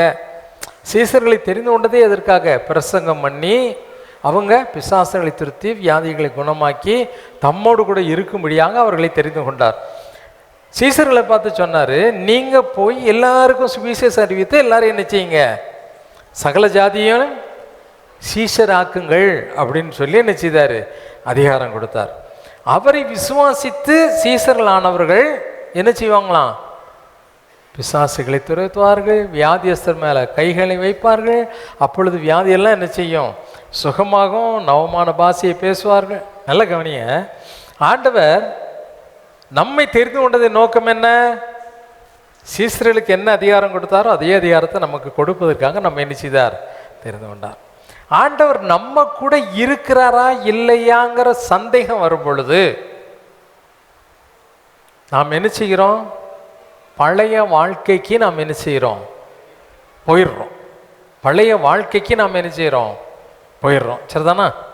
பழைய பித்தலாட்டம், பொய், வேசித்தனம், விபச்சாரம், அசுத்தம் எல்லா வாழ்க்கையும் நமக்கு தன்னால் என்ன செய்யுது? வந்துடுது. தன்னால் என்ன செய்யுது? வந்துடுது. புரியுதா உங்களுக்கு? நீயும் இங்கே இருக்கிற நீ பின்வாங்கி போன நிலைமையில தான் இருக்கிற. அன்றைக்கு பேதுரு இயேசுவோடு இருந்தான். ஆனால் அவனுடைய சூழ்நிலை எப்படி இருந்தது? பின்வாங்கி போன சூழ்நிலை. இயேசுவை மறுதலித்த ஒரு சூழ்நிலை. ஞானஸ்தானம் எடுக்காங்க, எதுக்கு எடுத்தாங்கன்னே தெரில. வாழ்க்கையின் சகல பகுதிகளிலும் தேவனுக்கு பிரியமற்ற, தேவனுக்கு கீழ்ப்படியாத ஒரு வாழ்க்கை, ஆண்டவர் விரும்பாத ஒரு வாழ்க்கை, பின்வாங்கின ஒரு நிலைமை. இதற்கு காரணம் என்ன? பேதுருடைய வாழ்க்கையை பற்றி இன்றைக்கு சுருக்கமாக உங்களுக்கு சொல்கிறேன். சரிதானா? பேதுருடைய வாழ்க்கையில் ஆண்டவர் அவனை பார்த்து சொன்னார். என்ன சொன்னார்? மத்தேயு எழுதின சுவிசேஷம் 26ஆம் அதிகாரத்தை எடுத்துக்கோங்க. 34வது வசனத்தை வாசி கேட்போமா? மத்தேயு எழுதின சுவிசேஷம் 26ஆம் அதிகாரம் 34வது வசனம் வாசி கேட்போமா? இயேசு பேதுருவை நோக்கி இந்த ராத்திரியிலே சேவல் கூவுகிறதற்கு முன்னே நீ என்னை 3 தரம் மறுதலிப்பாய் என்று மெய்யாகவே உனக்கு சொல்லுகிறேன் என்றார். நல்லா கவனிங்க. பேதுரை பார்த்து ஆண்டவர் தான் சொன்னாரு, இந்த ராத்திரியிலே சேவல் கூவுகிறதற்கு முன்பதாக நீ என்னை 3 தரம் மறுதலிப்பாய். நீ என்னை 3 தரம் எந்தெந்த சூழ்நிலையில் மறுதலிப்பாய் அப்படிங்கிறது விளக்கமாக சொல்லலை. ஆனால் 3 தடவை நீ என்ன செய்வ? மறுதலிப்பாய். 3 தடவை மறுதலிப்பாய் என்று சொன்னார். 3 தடவை மறுதலித்தான். 3 தடவை ஆண்டவரை பேதுரு என்ன செய்தான்? மறுதலித்தான். 3 முறை. எப்போ மறுதலித்தான்? சேவல் கூவுவதற்கு. சேவல் எப்போ கூவும்? அப்படியே பொல பொலான்னு விடியும் போது என்ன செய்யும்? வெளிச்சம் வர தொடங்கும் பொழுது அது என்ன செய்யும்? அதான் ஆண்டவர் சொன்னார், இதெல்லாம் சும்மா சொல்லல, அதாவது இப்படி நடக்கும் அப்படிங்கிறத ஏன் சொல்லுகிறார், அதில் என்ன அர்த்தம் இருக்குது. ஒரு மனிதன் இருளுக்குள்ளே இருக்கும் பொழுது அவன் தேவனை மறுதலிக்கிறதுக்கு துணிஞ்சிடுவான். தேவனை மறுதலிப்பதற்கு என்ன செய்வான்? துணிவான். தேவனை மறுதலிச்சிருவாங்க. அதைத்தான் ஆண்டவர் விளக்கி சொன்னார், இருளில் இருந்து நீ வெளிச்சத்தை காண முன்பதாக நீ என்ன செய்வ. அதில் ஆண்டவர் சொன்ன விளக்கம் என்ன, வெளிச்சம் வர்றதுக்கு முன்னால் அந்த இருட்டுக்குள்ளே நீ இருக்கும் பொழுது நீ என்னை எத்தனை இடம் மறுதலிப்பாய்? 3 முறை மறுதலிப்பாய். அப்போ சேவல் கூவும் முன்பதாக நீ 3 முறை என்ன செய்வ? என்ன மறுதலிப்பாய். அப்போ அவன் இருதலின் ஆதிக்கத்துக்குள்ளே இருக்கிறான். இன்றைக்கு நீ தேவனை மறுதலிக்கிறாய், தேவனுக்கு சாட்சியாக இருக்க முடியல அப்படின்னா, இன்றைக்கு அநேகர் நாம் என்ன செய்கிறோம், பொது வாழ்க்கைக்கு வரும் பொழுது கர்த்தரை அறிந்திருக்கிறோம் என்பதை அறிக்கையிட வெட்கப்படுகிறோம். கர்த்தரை அறிந்திருக்கிறோம் என்பதை அறிக்கையிட நாம் என்ன செய்கிறோம்? வெட்கப்படுகிறோம். அநேகருடைய வாழ்க்கையில தேவனை அறிந்திருக்கிறோம் என்று சொல்லுகிற நாம் தேவனுக்கு சாட்சிகளாய் வாழ நாம் என்ன செய்கிறோம்? தயங்குகிறோம், வெட்கப்படுகிறோம். ஆண்டவர் என்னுடைய இரட்சகர் என்பதை மற்றவர்களுக்கு அறிவிக்க நாம் கேவலமா நினைக்கிறோம். என்னன்னா, தான் இயேசுவை ஏற்றுக்கொண்டதை அவங்க கிட்ட சொல்றதுக்கு அவங்களுக்கு என்ன வரல. ஏன்? அவங்க எங்க இருக்காங்க? இருளில் இருக்கிறாங்க. அதனால இருளில் இருக்கிறவன் தேவனை என்ன செய்வான்? மறுதலித்து கொண்டுதான் இருப்பான். இந்த மறுதலிப்பதற்கு காரணம் என்ன? இந்த 3 முறை மறுதலித்தான் பார்த்தீங்களா? 3 முறையும் மறுதலித்தது நீங்கள் வீட்டில் போய் நல்லா வாசித்து பாருங்க. நான் நல்லா வாசிட்டு தான் உங்களுக்கு பேசுகிறேன். 3 முறை மறுதலித்ததில் என்ன காணப்படுகிறது? ஏன் இயேசுவை அவன் மறுதலித்தான்? ஏன் இயேசுவை பேதுரு மறுதலித்தான்? ஆண்டவர் சொன்னார், சேவல் கூவுறதுக்கு முன்னால் 3 தடவை அந்த இருளின் ஆதிக்கத்துக்குள்ள இருளில் இருக்கும் பொழுது நீ 3 தடவை மறுதலிப்ப. இந்த மறுதலித்த சூழ்நிலையே கொஞ்சம் பார்ப்போமே. முதல் தடவை மறுதலிக்கும் போது பாருங்க, அவன் எங்கே இருக்கிறான்? மத்தேயு 26ஆம் அதிகாரம் 69வது வசனத்தை வாசி கேட்போமா? 69வது வசனம். அத்தருணத்தில் பேதுரு வெளியே வந்து அரண்மனை முற்றத்தில் உட்கார்ந்திருந்தான். அப்பொழுது வேலைக்காரி ஒருத்தி அவனிடத்தில் வந்து, நீயும் கலிலேயனாகிய இயேசுவோடே கூட இருந்தாய் என்றாள். சரி பாருங்க, முதல்ல தேவனே முதல் முறை 3வது தடவையில் முதல் தடவை மறுதலிக்கும் போது அந்த பேதுரு சூழ்நிலை என்ன? பேதுருடைய சூழ்நிலை என்ன? அவன் எங்கே இருக்கிறான்? அரண்மனை முற்றத்தில் இருந்தான். முற்றம் அப்படின்னாலே என்னது? முத்தம்னா நம்ம சாணி தெளித்து மொழிகி எந்த வராண்டா அப்படின்னு. நம்ம முற்றம்னா அதுதான் இல்லையா? அப்படி தானே? ஆமாம். முற்றம் அப்படிங்கிறது இங்கிலீஷில் யார்டு அப்படின்னு பெயர். அது என்ன போட்டிருக்குது? யார்டு அப்படின்னு போட்டிருக்குது. யார்டு அப்படின்னா என்ன? ஒரு திறந்த வெளி, ஜனங்கள் கூடி வரக்கூடிய அமரக்கூடிய இடம். இப்போ நம்ம முத்தத்தில் ஆதி காலத்தில் ஒரு வீட்டுக்கு முன்னால் ஒரு திண்ணை கட்டியிருப்பாங்க, ஒரு பெஞ்சு மாதிரி சிமெண்ட்டில் கட்டியிருப்பாங்க. சில வீடுகள் எல்லாம் அப்படி தானே? எதுக்கு? அதில் உட்காந்து அப்படியே படுத்து தூங்கலாம். இப்போ சில இடத்துல இந்த ரோட்டில் போகும்போது இப்போ ஒரு வழக்கமாக சிஸ்டர் கேட்பாங்க, இவர் வணக்கம் போடுவார் ஒருத்தர், கேட்பாங்க, எப்போவுமே இங்கேயே தானே இருக்கார், கொஞ்ச நேரம் உட்காந்துருக்காரு, திரும்பி வரும்போது என்ன செய்கிறாரு? படுத்துடுறாரு. திரும்ப சாயந்தரம் போகும்போது என்ன செய்கிறாரு? பகலில் காலையிலேருந்து சாயந்தரம் வரைக்கும் பார்த்தாலும் அங்கே தான் உட்காந்துருப்பார், அங்கனே படுத்திருப்பார். நல்ல ஒரு வீட்டுக்கு முன்னால் பெஞ்சு அதில் படுத்துங்கிருப்பார். சில பேர் என்ன செய்வாங்க? அந்த மொத்தத்தில் உட்காந்து 4 பேர் உட்காந்து என்ன செய்வாங்க? பழக்கம் விட்டுக்கிட்டு இருப்பாங்க. 4 பேர் உட்காந்து என்ன செய்வாங்க? பழக்கம் விட்டுட்டு இருப்பாங்க. முற்றம், யார்டு. அதுதான் கோர்ட்டு சொல்லும்போது கோர்ட் யார்டு அப்படின்னு சொல்லுவாங்க. கோர்ட் யார்டுனா வழக்கு விசாரிப்பதற்கான ஒரு பகுதி, சரிதானா?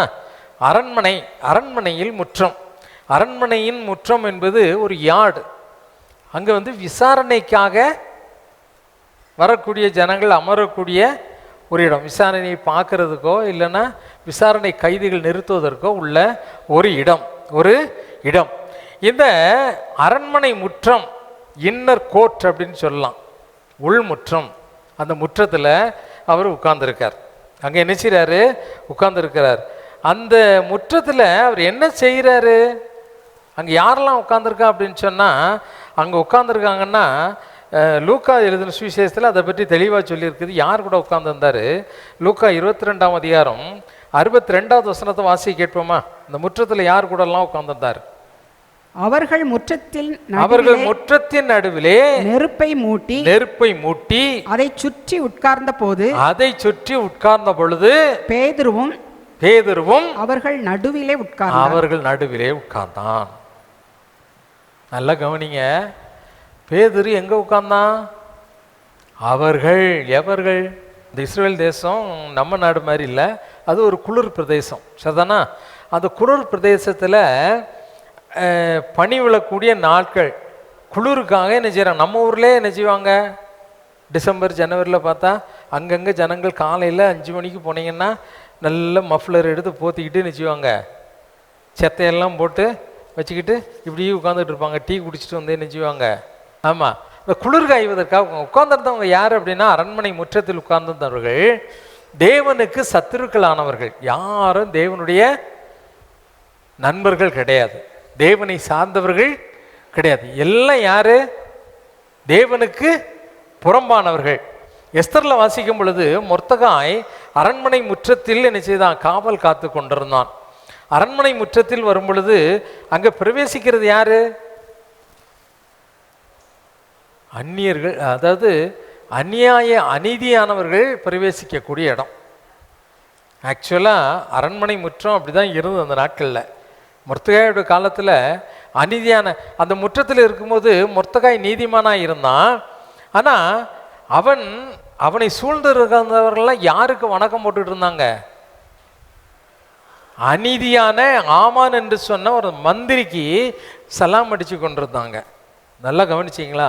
முற்றத்தின் காரியம் என்ன வேதத்தில் சொல்லப்பட்டது? அநீதியானவர்களை ப்ளீஸ் பண்ணுறது, அவங்களுக்கு ஜால்ரா போடுறது.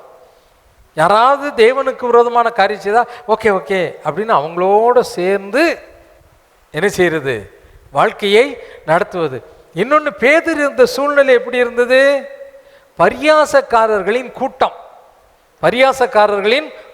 தேவன் நமக்கு கொடுத்த கட்டளை என்ன? சங்கீதம் 1:1 அவர் சொல்லும் பொழுது, துன்மார்க்கருடைய ஆலோசனையில் நடவாமலும் பாவிகளுடைய பரியாசக்காரர் உட்காருகிற இடத்தில். இங்க வந்தவங்கள யார்? இயேசுவை பரியாசம் பண்ணிட்டு இங்க வந்து குளிர் காஞ்சிக்கிட்டு இருக்காங்க. அதாவது நல்ல கவனிங்க, நீ உன்னுடைய இருப்பிடம் எங்கே இருக்குது? யாரோடு நீ ஐக்கியம் வைத்திருக்கிறாய்? தேவனுடைய ஜனங்களோடு சேருவதற்கு உனக்கு என்ன கிடையாது? ஆசை கிடையாது, நேரம் கிடையாது. ஆனால் எங்கே போய் உன் நேரத்தை செலவழிக்கிற? உன் பின்மாற்ற தேவனை நீ மறுதலிப்பதற்கு காரணம் என்ன?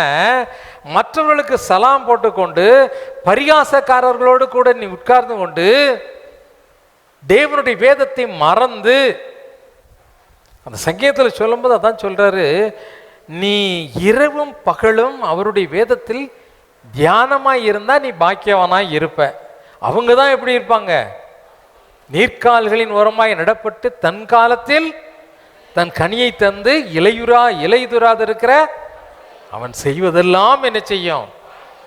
அவன் செய்வதெல்லாம் வாய்க்கும். எவன் செய்வதெல்லாம்? ஆண்டவரை நேசிப்பவன், அவருடைய வேதத்தில் பிரியமாயிருக்கிறவன் இரவும் பகலும். இரவும் எப்பா 24 மணி நேரம் இப்படியே வாசிட்டே இருக்க முடியுமா? என்னங்க வாசி. மாடு பார்த்துருக்கியா? அதுக்கு வேலையே என்னதுதான்? திங்கிறது ஒண்ணுதான் வேலை. வேற என்ன வேலை இருக்கு? அசை போடும். என்ன செய்யும்? அசை போடும். நீ என்ன செய்யணும்? அவருடைய வேதத்தில் தியானமா இருக்கிறதுனா நீ வாசிக்கிற. இப்போ நம்ம என்ன செய்யணும்? ஒரு வேத வசனத்தை வாசிக்கிறோம், வாசித்துட்டு அமைதியா இருக்கிற நேரம், அந்த நேரம் என்ன செய்யணும்? அவருடைய வசனத்தை என்ன செய்யணும்? ராத்திரி படுத்திருக்கும்போது ஒருத்தன் படுத்துக்கிட்டு சிந்திச்சான். என்ன சிந்திச்சான்? இந்த வருஷம் நல்லா விளைஞ்சிச்சு, அங்கே இடித்து ஒரு பெரிய ரூமை கட்டி தானியத்தெல்லாம் எங்கே கொட்டிடலாம்? அங்கே கொட்டிடலாம். அதுவும் பத்தாது, இந்த பக்கம் ஒரு இடத்த வாங்கி இங்கே என்ன செய்யலாம், கட்டிடலாம். இரவும் பகலும் வீட்டை கட்டுவதிலும் நிலத்தை வாங்குவதிலும் அதற்கான பணத்தை புரட்டுவதிலும் ஒரு வேலையிலிருந்து அடுத்த வேலைக்கு ஹைக்குக்காக எந்த கம்பெனிக்கு போகலாம் என்ற சிந்தனையிலும் நிறைந்து தான் இருக்கே ஒழிய உன்னுடைய காரியங்கள் உனக்கு வாய்க்க வேண்டுமானால், உன்னுடைய காரியங்கள் உனக்கு வாய்க்க வேண்டுமானால், அவன் செய்வதெல்லாம் நீ செய்வதெல்லாம் வாய்க்கணும்னா நீ செய்ய வேண்டியது என்ன? படிக்க தெரிஞ்சவன் பைபிள் வாசிப்பேன். இன்னைக்கு இதை வாசித்துட்டேன்னு வச்சுக்கோ. வாசிட்டேன்னா ராத்திரி போய் படுத்துருக்கோம், ஆண்டவரே இந்த சீசர்களை தெரிந்து கொண்டீங்க, இவங்க ராத்திரி தூக்கம் வர்ற வரைக்கும் எதை சிந்திக்கணும்? இன்னைக்கு நான் இதை வாசித்தேன்னா ராத்திரி தூங்கும்போது எதை சிந்திக்கணும்? எதை சிந்திக்கணும்? படிக்க தெரியலையா? கேட்கிற காரியத்தை கரெக்டா கேட்டு அதை நீ என்ன செய்யணும்? ராத்திரி சிந்திக்கணும். சீசர்களை எதற்கு தெரிந்து கொண்டார்? ஐயோ, அவங்க ஆண்டவர் கூட இருக்கிறதுக்கு, தம்மோடு இருக்கவும், பிசாசுகளை துரத்தவும், வியாதி உள்ளவர்களை சுகமாக்கவும், பிரசங்கம் பண்ணவும், நற்செய்தியை ஆனா அவங்க செய்தது என்ன? ஐயோ, அவங்க போய் ஆண்டவர் இல்லைங்கிற ஒரு சூழ்நிலை, வெறுமை உண்டான உடனே அவங்க நினைச்சிட்டாங்க பழைய வாழ்க்கைக்கு, ஆண்டவரே நான் அப்படி போயிடக்கூடாது. உன் சிந்தனை எல்லாம் எங்கே போகணும்? இப்படியே சிந்திச்சுக்கிட்டு இருந்தான்னா நல்ல நித்திரம் வரும். இல்லைன்னா ராத்திரி பூரா என்ன வராது? தூக்கமே வராது. நீ புரண்டு படுத்தாலும் என்ன வராது? தூக்கமே வராது. ஆமாம், அவருடைய வேதத்தில் தியானமாய் நல்லா கவனிங்க. அவனுடைய பின்மாற்றத்திற்கு காரணம் என்ன? மற்றவர்களையும் அவன் பின்மாறதும் இல்லை, மற்றவர்களையும் சேர்த்து எங்க கூட்டு போனான். நான் மீன் பிடிக்க போறேன்பா அப்படின்னாலே இழுக்கிறதுல அர்த்தம் என்ன? நீங்க என்ன செய்யறீங்களோ செய்யலையோ, அவங்க அப்படியே அவன் பேச்சிலே எங்க இழுத்துட்டான், அவனுக்கு பின்னாலே இழுத்துட்டு போயிட்டான். ஆண்டவர் கடைசியில் எல்லாரையும் போய் பார்க்கும்போது எங்க நிற்காங்க? கடல்ல மீன் பிடிச்சிக்கிட்டு இருக்காங்க. கடல்ல மீன் பிடிச்சு அப்போதான் ஆண்டவர் அவர்களை பார்த்து பேசுகிறார். முதலாவது நல்ல கவனி, இன்றைக்கு நீ பின்வாங்கி போனதற்கு காரணம் என்ன? பழைய வாழ்க்கை, கெட்ட வார்த்தை, வேசித்தனம், விபச்சாரம், தேவனுக்கு பிரியமில்லாத வாழ்க்கை, தேவனுக்கு பிரியமில்லாத தந்திரங்கள், வஞ்சகம், கசப்பு சூழ்நிலைகளை. எந்த சூழ்நிலையில வருது? இருளுக்குள் இருக்கிற அந்த இருளுக்குள் இருக்கும் பொழுது நீ எதை தெரிந்து கொள்ளுகிற?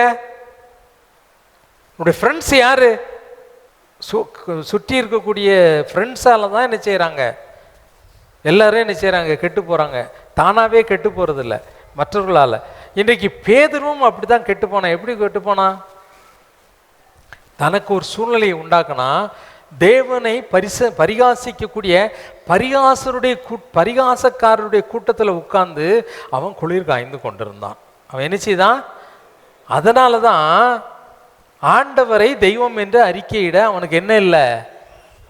மனசு இல்லை. பேதுருக்கு அப்படிதான் இருந்தது. இருளின் ஆதிக்கம். அங்கே சூழ்ந்து இருந்தவர்கள்லாம் யாரு? பரியாசக்காரர்கள். தேவனுடைய கட்டளைக்கு எதிராக பேதுரு செயல்பட்டதுனால மறுதளிக்கக்கூடியவனாய் மாறிப்போனான். ஒரு பேதுரு, ஒரு சாதாரண பொம்பளை வந்து கேட்குறா, ஐயோ எனக்கு அவன் தெரியாதுன்னு சொல்லி நினைச்சிட்டான், மறுதளிச்சிட்டான். ரெண்டாவது பாருங்க, அவன் வாசல் மண்டபத்துக்கு போகிறான்.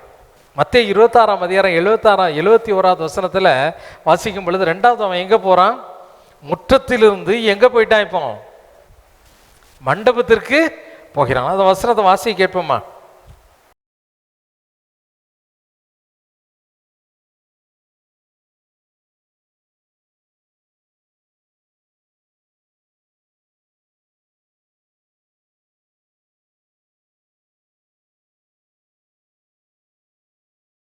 அந்த மண்டபத்துக்கு போன பொழுது அங்கேயும் மறுதளிக்கிறான்.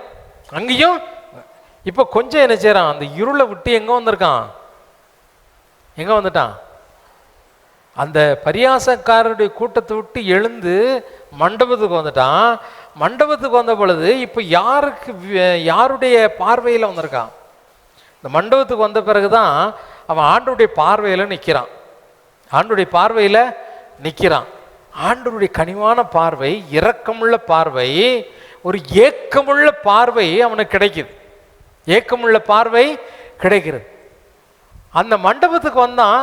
இப்போ யாரை பார்க்குறான்? அடுத்தாப்புல இப்பவும் என்ன செய்யறான்? மறுதளிச்சான். மறுதளிச்சுட்டு 3வது தடவை மறுதளிக்கும் போது தான் யாரை பார்க்குறான்? ஆண்டவரை பார்க்குறான். அந்த மண்டபத்தில் இருந்தால் யாரை பார்க்குறான்? ஆண்டவரை பார்க்கிறான். ஆண்டவரை 73வது வசனத்தில் வாசிக்கும் பொழுது அவன் என்ன செய்யறான்? அந்த மண்டபத்தில் முதல்ல ஆண்டவரை பார்க்கறதுக்கு முன்னால அவர் அவனை பார்த்தார். ஆனால் இவன் யாரை பார்க்கல? எல்லாம் கவனிக்கணும். மண்டபத்துக்கு வரும் பொழுது அவனுடைய அறிவு எப்படி இருந்தது? அவர் இவனை பார்ப்பது அவனுக்கு தெரியாது. அதனால இவன் என்ன செய்தான்? 2வது தடையும் மறுதளிச்சுக்கிட்டு இருந்தான். மறுதளிச்சுக்கிட்டு இருந்தவன் இன்னும் எக்ஸ்ட்ரீமா போய் பயத்தினால், நல்லா கவனிங்க, வாழ்க்கையின் பயத்தினால நிச்சயதான் சபிக்கவும் சத்தியம் பண்ணவும் தொடங்கினான். அடுத்த வசனத்தில் வரும்போது 74 வரும்போது 73வது வசனத்துக்கு வரும் பொழுது அவன் என்ன செய்தானா? சபிக்கவும் சத்தியம் பண்ணவும் தொடங்கினான். சபிக்கவும்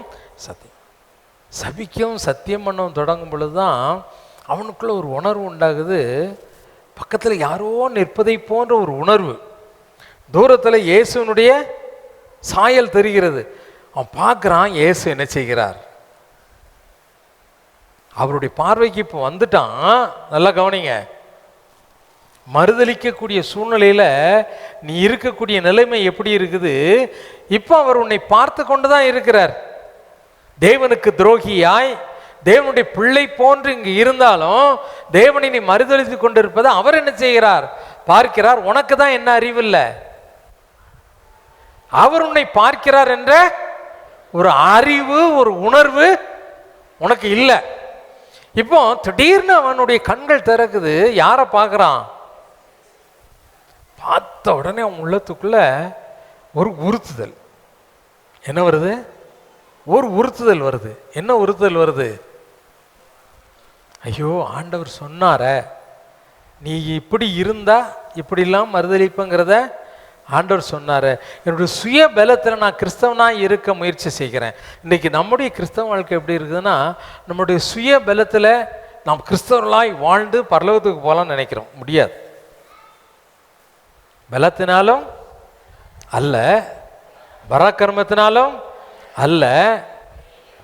ஹல்லேலூயா, ஹல்லேலூயா, ஆமென். பலத்தினாலும் அல்ல, உன்னுடைய பலத்தினாலும் அல்ல, சுற்றி இருக்கக்கூடிய உன்னுடைய பராக்கிரமத்தினாலும் அல்ல, அவருடைய ஆவியினால் மட்டும்தான் ஆகும். அவருடைய ஆவியினால் மட்டும்தான் பார்க்கிறான். ஆண்டவர் பார்க்கிறார் என்ற உணர்வு வந்த உடனே ஆண்டவர் சொன்னதை நினைச்சு மனங்கசந்து அழுதான். மனங்கசந்து அழுதுட்டு தான் எங்க போயிட்டான்? பழைய தொழிலுக்கு போயிட்டான். வட்டிக்கு விடுறதுக்கும் வட்டி வசூல் பண்ணுறதுக்கும் ஆண்டவருக்கு பிரியமில்லாத காரியங்களை செய்வதற்கும் எங்கே போயிட்டான்? வேசித்தனத்திற்கும் விபச்சாரத்துக்கும் பொய் புரட்டு எல்லாத்துக்கும் என்ன செய்யிட்டான்? போயிட்டான். பழைய வாழ்க்கைக்கு போயிட்டான். மீன் பிடிக்க போகிறேன்னு போனான். அப்பவும் ஆண்டவர் விடலை. உன்னை விட மாட்டார். என்ன செய்ய மாட்டார்? தொடர்ந்து பிடிக்கிறார். அங்கே தான் வந்து கேட்குறார். ஆண்டவருக்கும் அவனுக்கும் ஒரு ஐக்கியம் ஏற்படுகிறது. ஆண்டவருக்கும் இப்போ ஆண்டவர் மேலே ஒரு அன்பு. ஆண்டவர் மேலே மீன் பிடிச்சிக்கிட்டு இருக்கும்போது எல்லாம் சொல்ல, கரையில் நிற்கிறது ஆண்டவர் மாதிரி இருக்குப்பா, அவர் ஆண்டவர் தான்ப்பா அப்படிங்கிறான் ஒருத்தன். உடனே என்ன செய்ய, நீங்கள் வீட்டில் போய் இதெல்லாம் வாசித்து பாருங்க. உடனே இவன் என்ன செய்தானா, அவன் மேல் சட்டையை கட்டிக்கிட்டு கடலுக்குள்ளே என்ன செய்தானா, குதிச்சு ஓடியாரான். ஐயோ ஆண்டவரே ஆண்டவரேன்ட்டு ஓடியாரான். ஆண்டவரை தேடணுங்கிற ஆசை உண்டு, ஆனால் அவருக்காக வாழ வேண்டும் என்ற வைராக்கியம் இல்லை. அவரை விட்டு தூரமாய் போய் அவரை மறுதளிக்கக்கூடிய சூழ்நிலைக்கு வந்ததற்கு காரணம் என்ன? அவரை நேசிக்க முடியாமற் போனதற்கு காரணம் என்ன? இன்னைக்கு நாம் அவர் மேல அவ்வளவு கடந்த அன்பு வச்சிருக்கோமா? ஆண்டவர் தான், அவர் இல்லைன்னா முடியாதுப்பா அப்படிங்கிற ஒரு விசுவாசம் உனக்கு இருக்குதா? இல்லை ஒரு மனிதனை பிடித்து கொண்டு ஏங்க நீங்கள் தாங்க உங்களை தான் நம்பி இருக்கிறோன்னு மனுஷனை பிடிச்சிக்கிட்டு இருக்கியா? ஆண்டவர் தான் சொன்னார, நாசியில சுவாசம் உள்ள மனுஷனை நம்பாத நம்பாத, அவர் மேலே நீ பற்றுதலாக இருன்னு சொன்னார. இன்னைக்கு யார் மேலே பற்றுதலாக இருக்கிறோம்?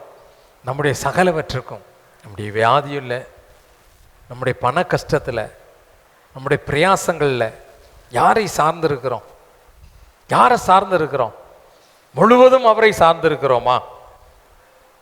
ஆண்டவர் சொன்னார், நான் ஏக்கத்தோடு இருக்கிறேன். வெளிப்படுத்தல் 3ஆம் அதிகாரம் 20ஆம் வசனத்தில் நீ வாசிக்கும் பொழுது தெளிவாக அடிக்கடி உனக்கு சொல்கிற வசனம், ஏதோ வாசற்படியில் நின்று கதவை தட்டிக்கிட்டே இருக்கிறேன், என் சத்தத்தை நீ கேட்டு கதவை திறந்தால் நான் உள்ள பிரவேசிப்பேன்.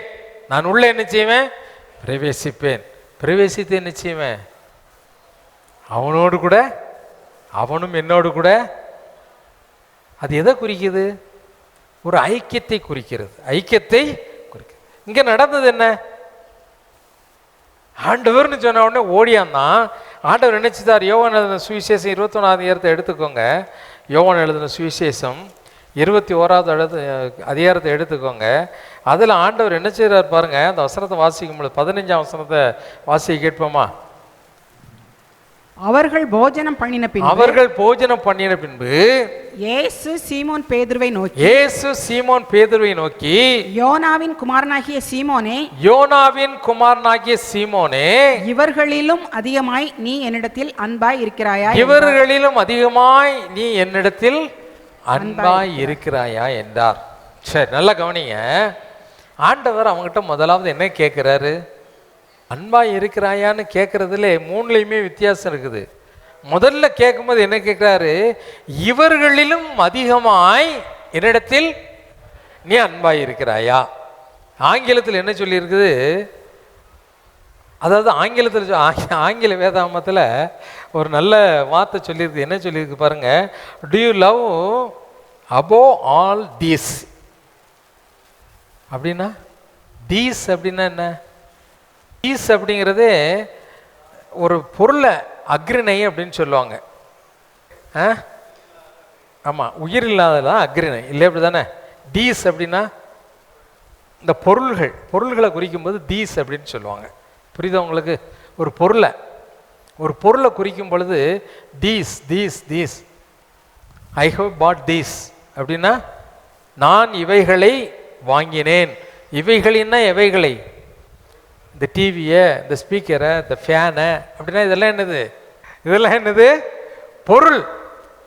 அப்போ ஆண்டவர் கேட்குறாரு, இவைகள் எல்லாவற்றையும் விட இவர்கள் எல்லாரும். தமிழில் சொல்லியிருக்குது. இந்த தமிழுக்கும் இங்கிலீஷுக்கும் நிறைய இந்த டிரான்ஸ்லேஷனில் வித்தியாசம் வரும். மூல மொழி பதத்தை நான் பார்க்கல. ஆனால் தமிழுக்கும் இங்கிலீஷுக்குமே இவர்கள் எல்லாரையும் விட அப்படிங்கிறத ஆங்கிலத்தில் above all this, இவை எல்லாவற்றையும் விட அப்படின்னா என்ன? மலை பிரசங்கத்தில் ஆண்டவர் சொன்னாரு, இவற்றையெல்லாம் உலகத்தார் நாடி தேடுகிறார்கள், ஆனா நீ உனக்கு நான் போதும், நீ என்னுடைய ராஜ்யத்தை மட்டும் தேடிக்கிட்டே இரு. இவைகள் எல்லாம், ஆல் தீஸ் திங்ஸ், அங்கேயும் ஆமா, all these will added and you, உனக்கு என்ன செய்யப்படும்? கூட கொடுக்கப்படும். எப்படி கொடுக்கப்படும்? கூட கொடுக்கப்படும். கூட்டி கொடுப்பார். எல்லாவற்றையும் என்ன செய்வார்? மல்டிப்ளை, கூட்டி கொடுப்பார். ஆண்டவர் சீசர்கள் சொல்லும்போது சீசர் பேதர் கேட்டார், இதே பேர் தான் கேட்டார், ஆண்டவர் எல்லாத்தையும் விட்டு வந்தோமே, எங்களுக்கு என்ன கிடைக்கும்? எல்லாத்தையும் விட்டு. ஆண்டவர் என்ன சொன்னாரு? இம்மையிலே 100 100-fold, 100 மடங்கு ஆசீர்வாதம் உனக்கு உண்டு. ஜனங்களை கொடுப்பேன், பொருள்களை கொடுப்பேன், வீட்டை கொடுப்பேன், எல்லாத்தையுமே கொடுப்பேன். உனக்கு வேண்டிய மரியாதை எல்லாவற்றையும் கொடுப்பேன். உனக்கு வேண்டிய எல்லாம் என்ன செய்யும்? தன்னால் வரும். ஆனால் அதை நீ தேடாத, அதை தேடி ஓடாத. யாரை தேடு? தேவனுடைய ராஜ்யத்தையும் அவருடைய நீதியும் தேடுங்கள். அல்லேலூயா. ஆமாம். இப்போ ஆண்டவரோட ஐக்கியம் உண்டாயிடுச்சு. அவர் வெளிப்படுத்தல் 3:20 சொல்லும்போது அவருக்கு இடம் கொடுத்துட்டேன்னா அவர் உங்களோட உட்கார்றாரு, சாப்பிட்றாரு. ஐக்கியம் அதாவது சாப்பிட்றதுங்கிறது எதை குறிக்குது? எதை குறிக்குது? ஐக்கியத்தை குறிக்குது இல்லையா? அப்படிதானே, ஒரு ஐக்கியம். அப்போ ஆண்டவர் சொல்றாரு அவங்களோடு கூட உணவு அருந்த முடியாது, உணவு அருந்த முடியாது, சாப்பிட முடியாது. இப்போ ஆண்டவருக்கும் உனக்கும் ஒரு நல்ல ஐக்கியம். இப்போ ஆண்டவர் கேட்கிறாரு, இந்த உலகத்திற்காக, உலகத்தின் வேலைக்காக, உடைய சுகத்திற்காக, உடைய கடன் அடைகிறதுக்காக, உன்னுடைய ஏதோ உலக பிரகாரமான தேவைக்காக நீ ஆண்டவரை தேடுகிறாயா? ஆண்டவர் எதுக்கு தேடுற? ஏசப்பா ஏசப்பா ஏசப்பா தினம் ஆண்டவர்கிட்ட போய் எப்ப பாரு, ஆண்டவரே என் புருஷன் என்னை அடிச்சுட்டான், ஆண்டவரே இந்த கடனை அடைக்க முடியல, இத்தனை நாள் இந்த கடன், ஐயோ. இதே தான் ஜபம். அவரான ப்ரொமோஷனல் ஒர்க் பண்ணுறவரா உனக்கு? இல்லை ஏஜெண்டா? எதுக்கு நீ ஆண்டவரை தேடுற? ஹலோ, எதுக்காக ஆண்டவரை தேடுற? எதுக்காக ஆண்டவர் தேடுற? உன்னுடைய சொத்துக்காக, உன்னுடைய சுகத்திற்காக, உன்னுடைய சுயநலனுக்காக, உன்னுடைய சுய லாபத்திற்காக. ஆண்டவர் தான் பேதுருவை பார்த்து கேட்டாரு, என் மேல அன்பா இருக்கியாப்பா? உன்னுடைய அன்பு எங்க இருக்குது? உன்னுடைய வேலை மேலையா? வேலையை எவ்வளவு நேசிக்கிற, அதுக்காக எவ்வளவு நேரத்தை ஒதுக்குற, அதுக்காக எத்தனை ஃபங்க்ஷனை நீ நெக்லெக்ட் பண்ற. லீவ் இல்லை, எனக்கு ஒர்க் லோட் அதிகம், அதனால நான் வரமாட்டேன் அப்படின்னு உன்னுடைய வேலை மேலே எவ்வளவு சின்சியரா அந்த வேலைக்காக உழைக்கிற, அந்த வேலை மேலே எவ்வளவு அன்பு கூர்ந்து அந்த வேலையை செய்யற. அந்த வேலையை காட்டிலும், விவசாயத்தை காட்டிலும், உன்னுடைய கடையை காட்டிலும், வியாபாரத்தை காட்டிலும், இவைகளை காட்டிலும்.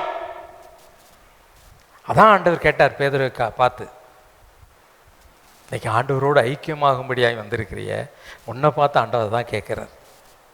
இந்த உலகத்தின் எல்லாவற்றை காட்டிலும், இவை எல்லாவற்றை காட்டிலும் தேவனை நீ நேசிக்கிறாயா? ஆண்டவர் பேதுருவை பார்த்து கேட்டார்.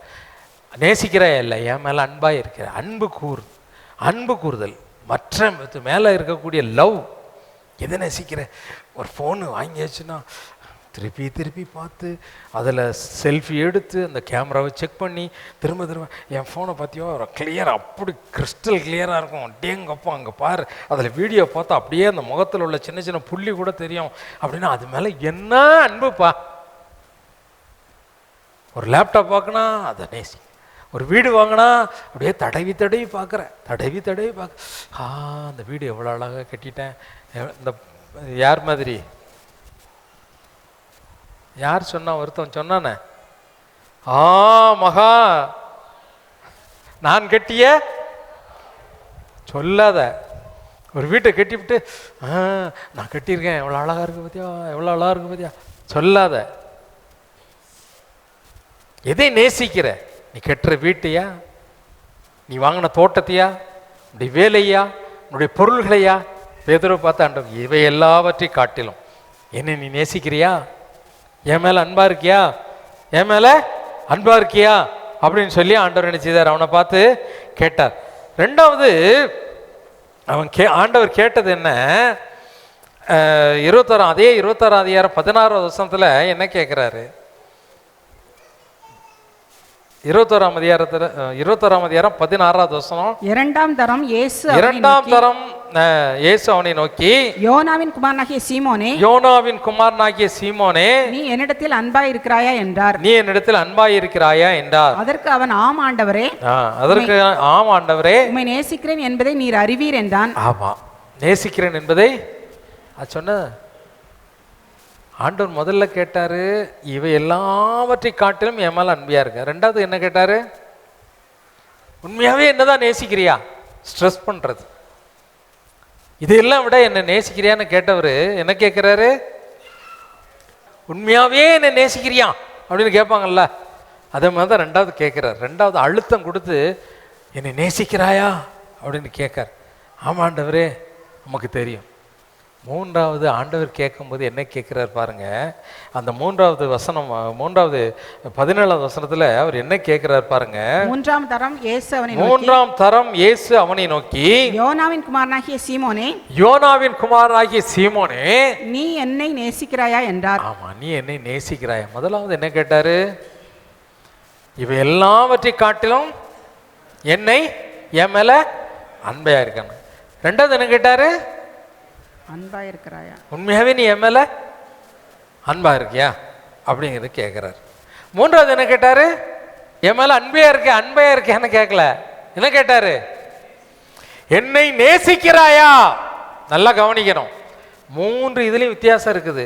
ஒன்று, இவ எல்லாவற்றை காட்டிலும் என் மேல அன்பையா இருக்கியா. ரெண்டாவது, ரியலி யூ லவ் மீ, உண்மையாவே என்னை நேசிக்கியா அப்படிங்கிற மாதிரி நினைச்சிடறான். டோன் மாறிடுச்சு. உண்மையே நேசிக்கிறியா. மூணாவது என்ன கேட்டாரு? அன்பா இருக்கியான்னு கேட்டார்.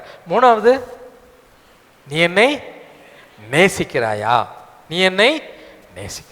இந்த நேசம் அப்படிங்கிறது குறித்து நான் பார்க்கும் பொழுது டிக்ஷனரியில் பார்த்தா எல்லாமே லவ்னு தான் இருக்கு, வேற ஒன்றுமே இல்லை. ஆனால் பைபிளில் மட்டும்தான் நேசம்ங்கிறதுக்கு ஒரு நல்ல அர்த்தம் சொல்லியிருக்கு. உன்னத பாட்டை எடுங்க, உன்னத பாட்டுகளின் புஸ்தகம் 8ஆம் அதிகாரம் 6வது வசனத்தை வாசி கேட்போமா? உன்னத பாட்டுகள் 8ஆம் அதிகாரம் 6வது வசனம். நீர் என்னை உமது இருதயத்தின் மேல் முத்திரையை போலவும், இருதயத்தின் மேல் முத்திரையை போலவும், உமது புயத்தின் மேல் முத்திரையை போலவும் வைத்துக் கொள்ளும். புயத்தின் மேல் முத்திரையை போலவும் வைத்துக் கொள்ளும். நேசம் மரணத்தை போல் வலிது, நேசம் மரணத்தை போல் வலியது. நேச வைராக்கியம் பாதாளத்தை போல் கொடிதாய் இருக்கிறது, பாதாளத்தை போல் கொடிதாய் இருக்கிறது. தழல் அக்கினி தழலும், அதன் தழல் அக்கினி தழலும், அதன் ஜுவாலை கடும் ஜுவாலையுமாய் இருக்கிறது, கடும் ஜுவாலையுமாய் இருக்கிறது. ஹல்லேலூயா, ஹல்லேலூயா. எல்லாம் கவனிங்க. நேசம் என்பது என்ன அப்படின்னா, தேவனுடைய ஆவியினால் நிரப்பப்பட்டு அந்த தழல் எப்படி இருக்கான்? அக்கினி ஜுவாலையிலும் அந்த தழல் எப்படி இருக்குமா? தக தக தக தகன்னு எரிகிறது. சாத்ராக் மேஷாக் ஆபேத்நேகோவை 7 மடங்கு அக்கினி சூளை, அந்த அக்கினி சூளையினுடைய அந்த இது, அந்த கொண்டு போய் போட போன சத்துருக்களை என்ன செய்யிட்டான்? பட்சித்து போட்டது. இல்லை அப்படிதானே? ஆனால் தேவனுடைய ஜனங்களுக்கு அது எப்படி இருந்தது? பார்க்கு மாதிரி ஆயிடுச்சு. இல்லை, அதில் எந்த ஒரு சேதமும் இல்லை. இந்த அக்கினி ஜுவாலை என்பது நம்ம மேலே எரிகிற அதாவது பற்றி எரிகிற அக்கினி, சரிதானா? அக்கினி ஜுவாலை. நேசத்தை பற்றி ஆண்டவர் சொல்லும்போது தேவன் மேலே உள்ள அளவு கடந்த ஒரு அன்பு, தேவன் மேலே உள்ள அளவு கடந்த அன்பு. இந்த அளவு கடந்த அன்பானது நமக்குள்ள பற்றி எரியும் பொழுது மற்றவர்களையும் என்ன செய்யும்? அது பற்றி பிடிக்கும். மற்றவர்கள் என்ன செய்யும்? பற்றி பிடிக்கும். அந்த அக்கினி ஜுவாலை, நேசம் என்பது, தேவன் மேலே உள்ள அன்பு என்பது மற்றவர்கள் மேலே பரவும். மற்றவர்கள் மேலே என்ன செய்யும்? அக்கினிங்கிறது அடுப்பில் இருக்க நெருப்பு என்ன செய்யாது? பரவாது. இல்லை அப்படிதானே? அக்கினி ஜுவாலைங்கிறது காத்தடிக்கும் போது தான் ஜுவாலி தெரிகிற அக்கினியாக என்ன செய்யும்? மாறும். ஒரு படப்பில் இல்லை ஒரு வீட்டில் நெருப்பு பிடிச்சிட்டுனா பக்கத்துல எல்லாம் என்ன செய்யும்? அது பரவிக்கிட்டே இருக்கும். அதான் ஜுவாலி தெரிகிற அக்கினி, அது பரவி கொண்டே இருக்கும். ஹல்லேலூயா, ஹல்லேலூயா. இன்னைக்கு நாம பரிசுத்த ஆவியினால் மெய்யாகவே நிரப்பப்பட்டிருப்போமானால் அந்த அக்கினி ஜுவாலையானது மற்ற இடங்களுக்கு என்ன செய்யும்? பற்றி பரவிக்கொண்டே என்ன செய்யும்? இருக்கும். நம்ம மூலமா அநேகரை என்ன செய்வாங்க? நீ இருக்கக்கூடிய இன்ஸ்டிடியூஷன்ல, நீ இருக்கக்கூடிய கல்வி ஸ்தாபனத்தில், நீ இருக்கக்கூடிய சுற்றுச்சூழ்நிலைகளில், உறவினர்கள் மத்தியில் உன் மூலமாய் கிறிஸ்துவின் நாமம் என்ன செய்யும்? மகிமைப்பட்டு கொண்டே இருக்கும். நீ எங்கே இருக்கிற? கர்த்தரை நீ மற்றவர்களுக்கு வாயினால் சொல்லாமலே உன்னுடைய வல்லமையினால் மற்றவர்கள் என்ன செய்வாங்க? சந்திக்கப்படுவார்கள். என்ன செய்யப்படுவாங்க? சந்திக்கும். ஒருத்தருக்காக ஜெபிக்கிற ஜெபம் அவங்களுக்குள்ள ஒரு அசைவை என்ன செய்யும்? உருவாக்கி கொண்டே இருக்கும். ஹல்லேலூயா, ஹல்லேலூயா. நீ யாருக்காக ஜெபிக்கிறாயோ அவர்களுக்குள்ள ஒரு மாற்றத்தை நீ பார்ப்ப. கண்டிப்பாக என்ன செய்ய முடியும்? பார்க்க முடியும், பார்க்க முடியும்.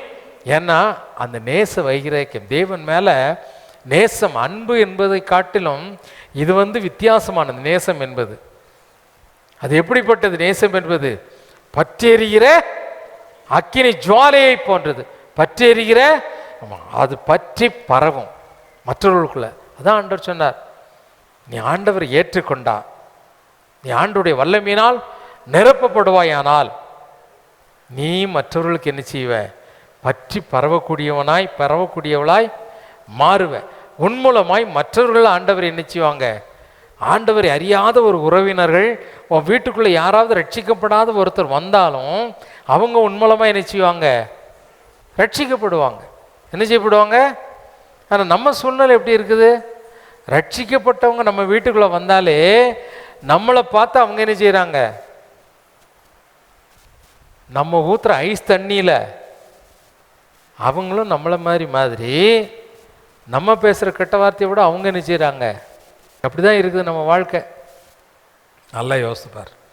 நீ 10 வருஷம் இல்லை, 12 வருஷம் இல்லை, 20 வருஷம் கோயிலுக்கு வந்தான், தேவனுடைய நேச வைராக்கியத்திற்கு உன்னை ஒப்பு கொடுக்கலன்னு சொன்னான், கர்த்தருக்கு சாட்சியாக நீ நினைச்ச முடியாது, வாழவே முடியாது. நீ இன்னும் எங்கே தான் இருக்கிற?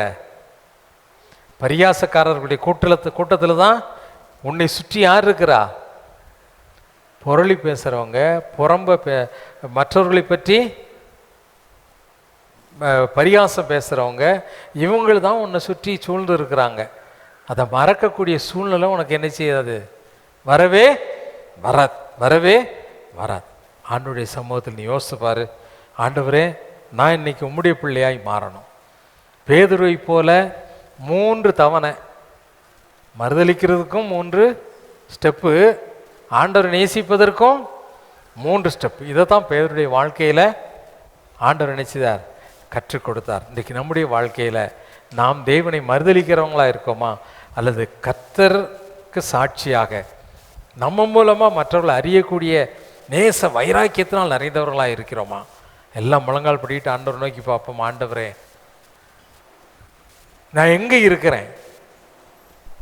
உமக்கும் எனக்கும் எவ்வளவு நெருக்கம் இருக்குது? கொஞ்சம் யோசித்து பார். பேதுரு ஆண்டவருடைய சீசனாக தெரிந்து கொள்ளப்பட்டவன் தான்.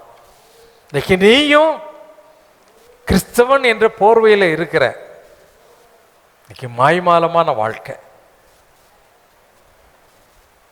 அன்றைக்கு பேதுரை பார்க்கும் பொழுது, கடைசியாக மறுதளிக்கும் போது அந்த ஆட்கள் பார்த்து அதான் சொன்னாங்க, நீ இயேசு கூட இருந்தவன் தான், உன் பேச்செல்லாம் பார்க்கும்போது எங்களுக்கு நல்லாவே தெரியுது, அவரை போலவே நீ பேசுகிற, அவரை போலவே எல்லாம் செய்கிற, உன்னுடைய பேச்சு அவருடைய சீசனுங்கிறத வெளிப்படுத்துது அப்படின்னு சொன்னாங்க.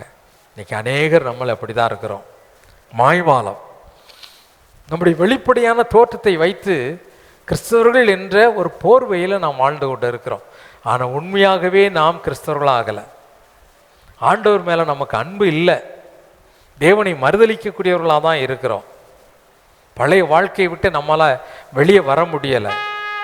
தேவனை நேசிக்கக்கூடிய அன்பு நமக்குள்ளே இருக்குதா?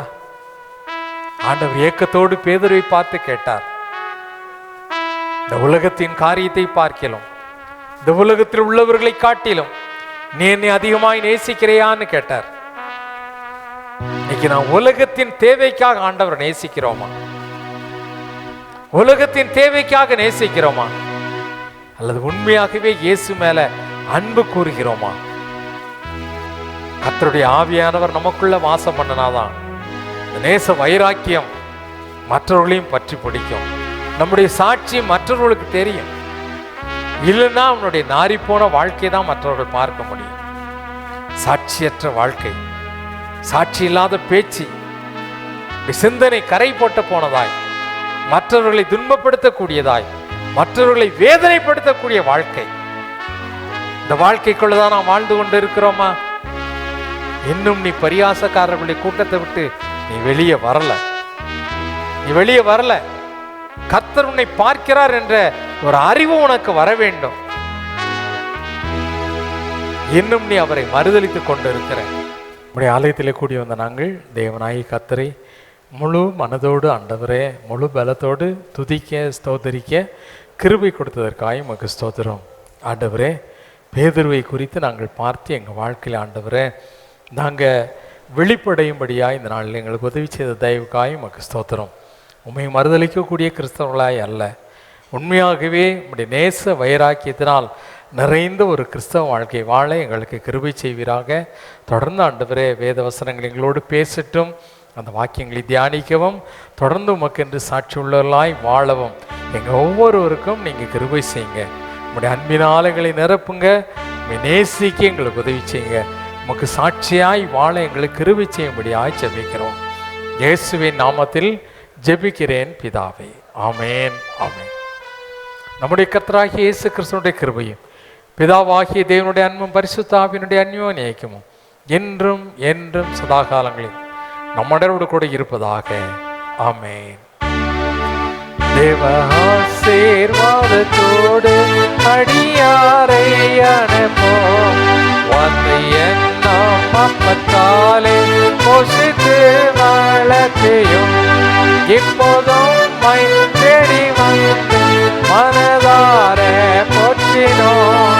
மோட்சலோகத்தில் கழித்து மை வாழ்த்தி தொழுவோம். ஆமென். என் ஆத்துமாவே கர்த்தரை ஸ்தோத்திரி, என் முழு உள்ளமே அவருடைய பரிசுத்த நாமத்தை ஸ்தோத்திரி. என் ஆத்துமாவே கர்த்தரை ஸ்தோத்திரி, கர்த்தர் செய்த சகல உபகாரங்களை மறவாதே. ஆமென் ஆமென்.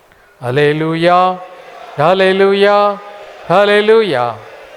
God bless you. Amen.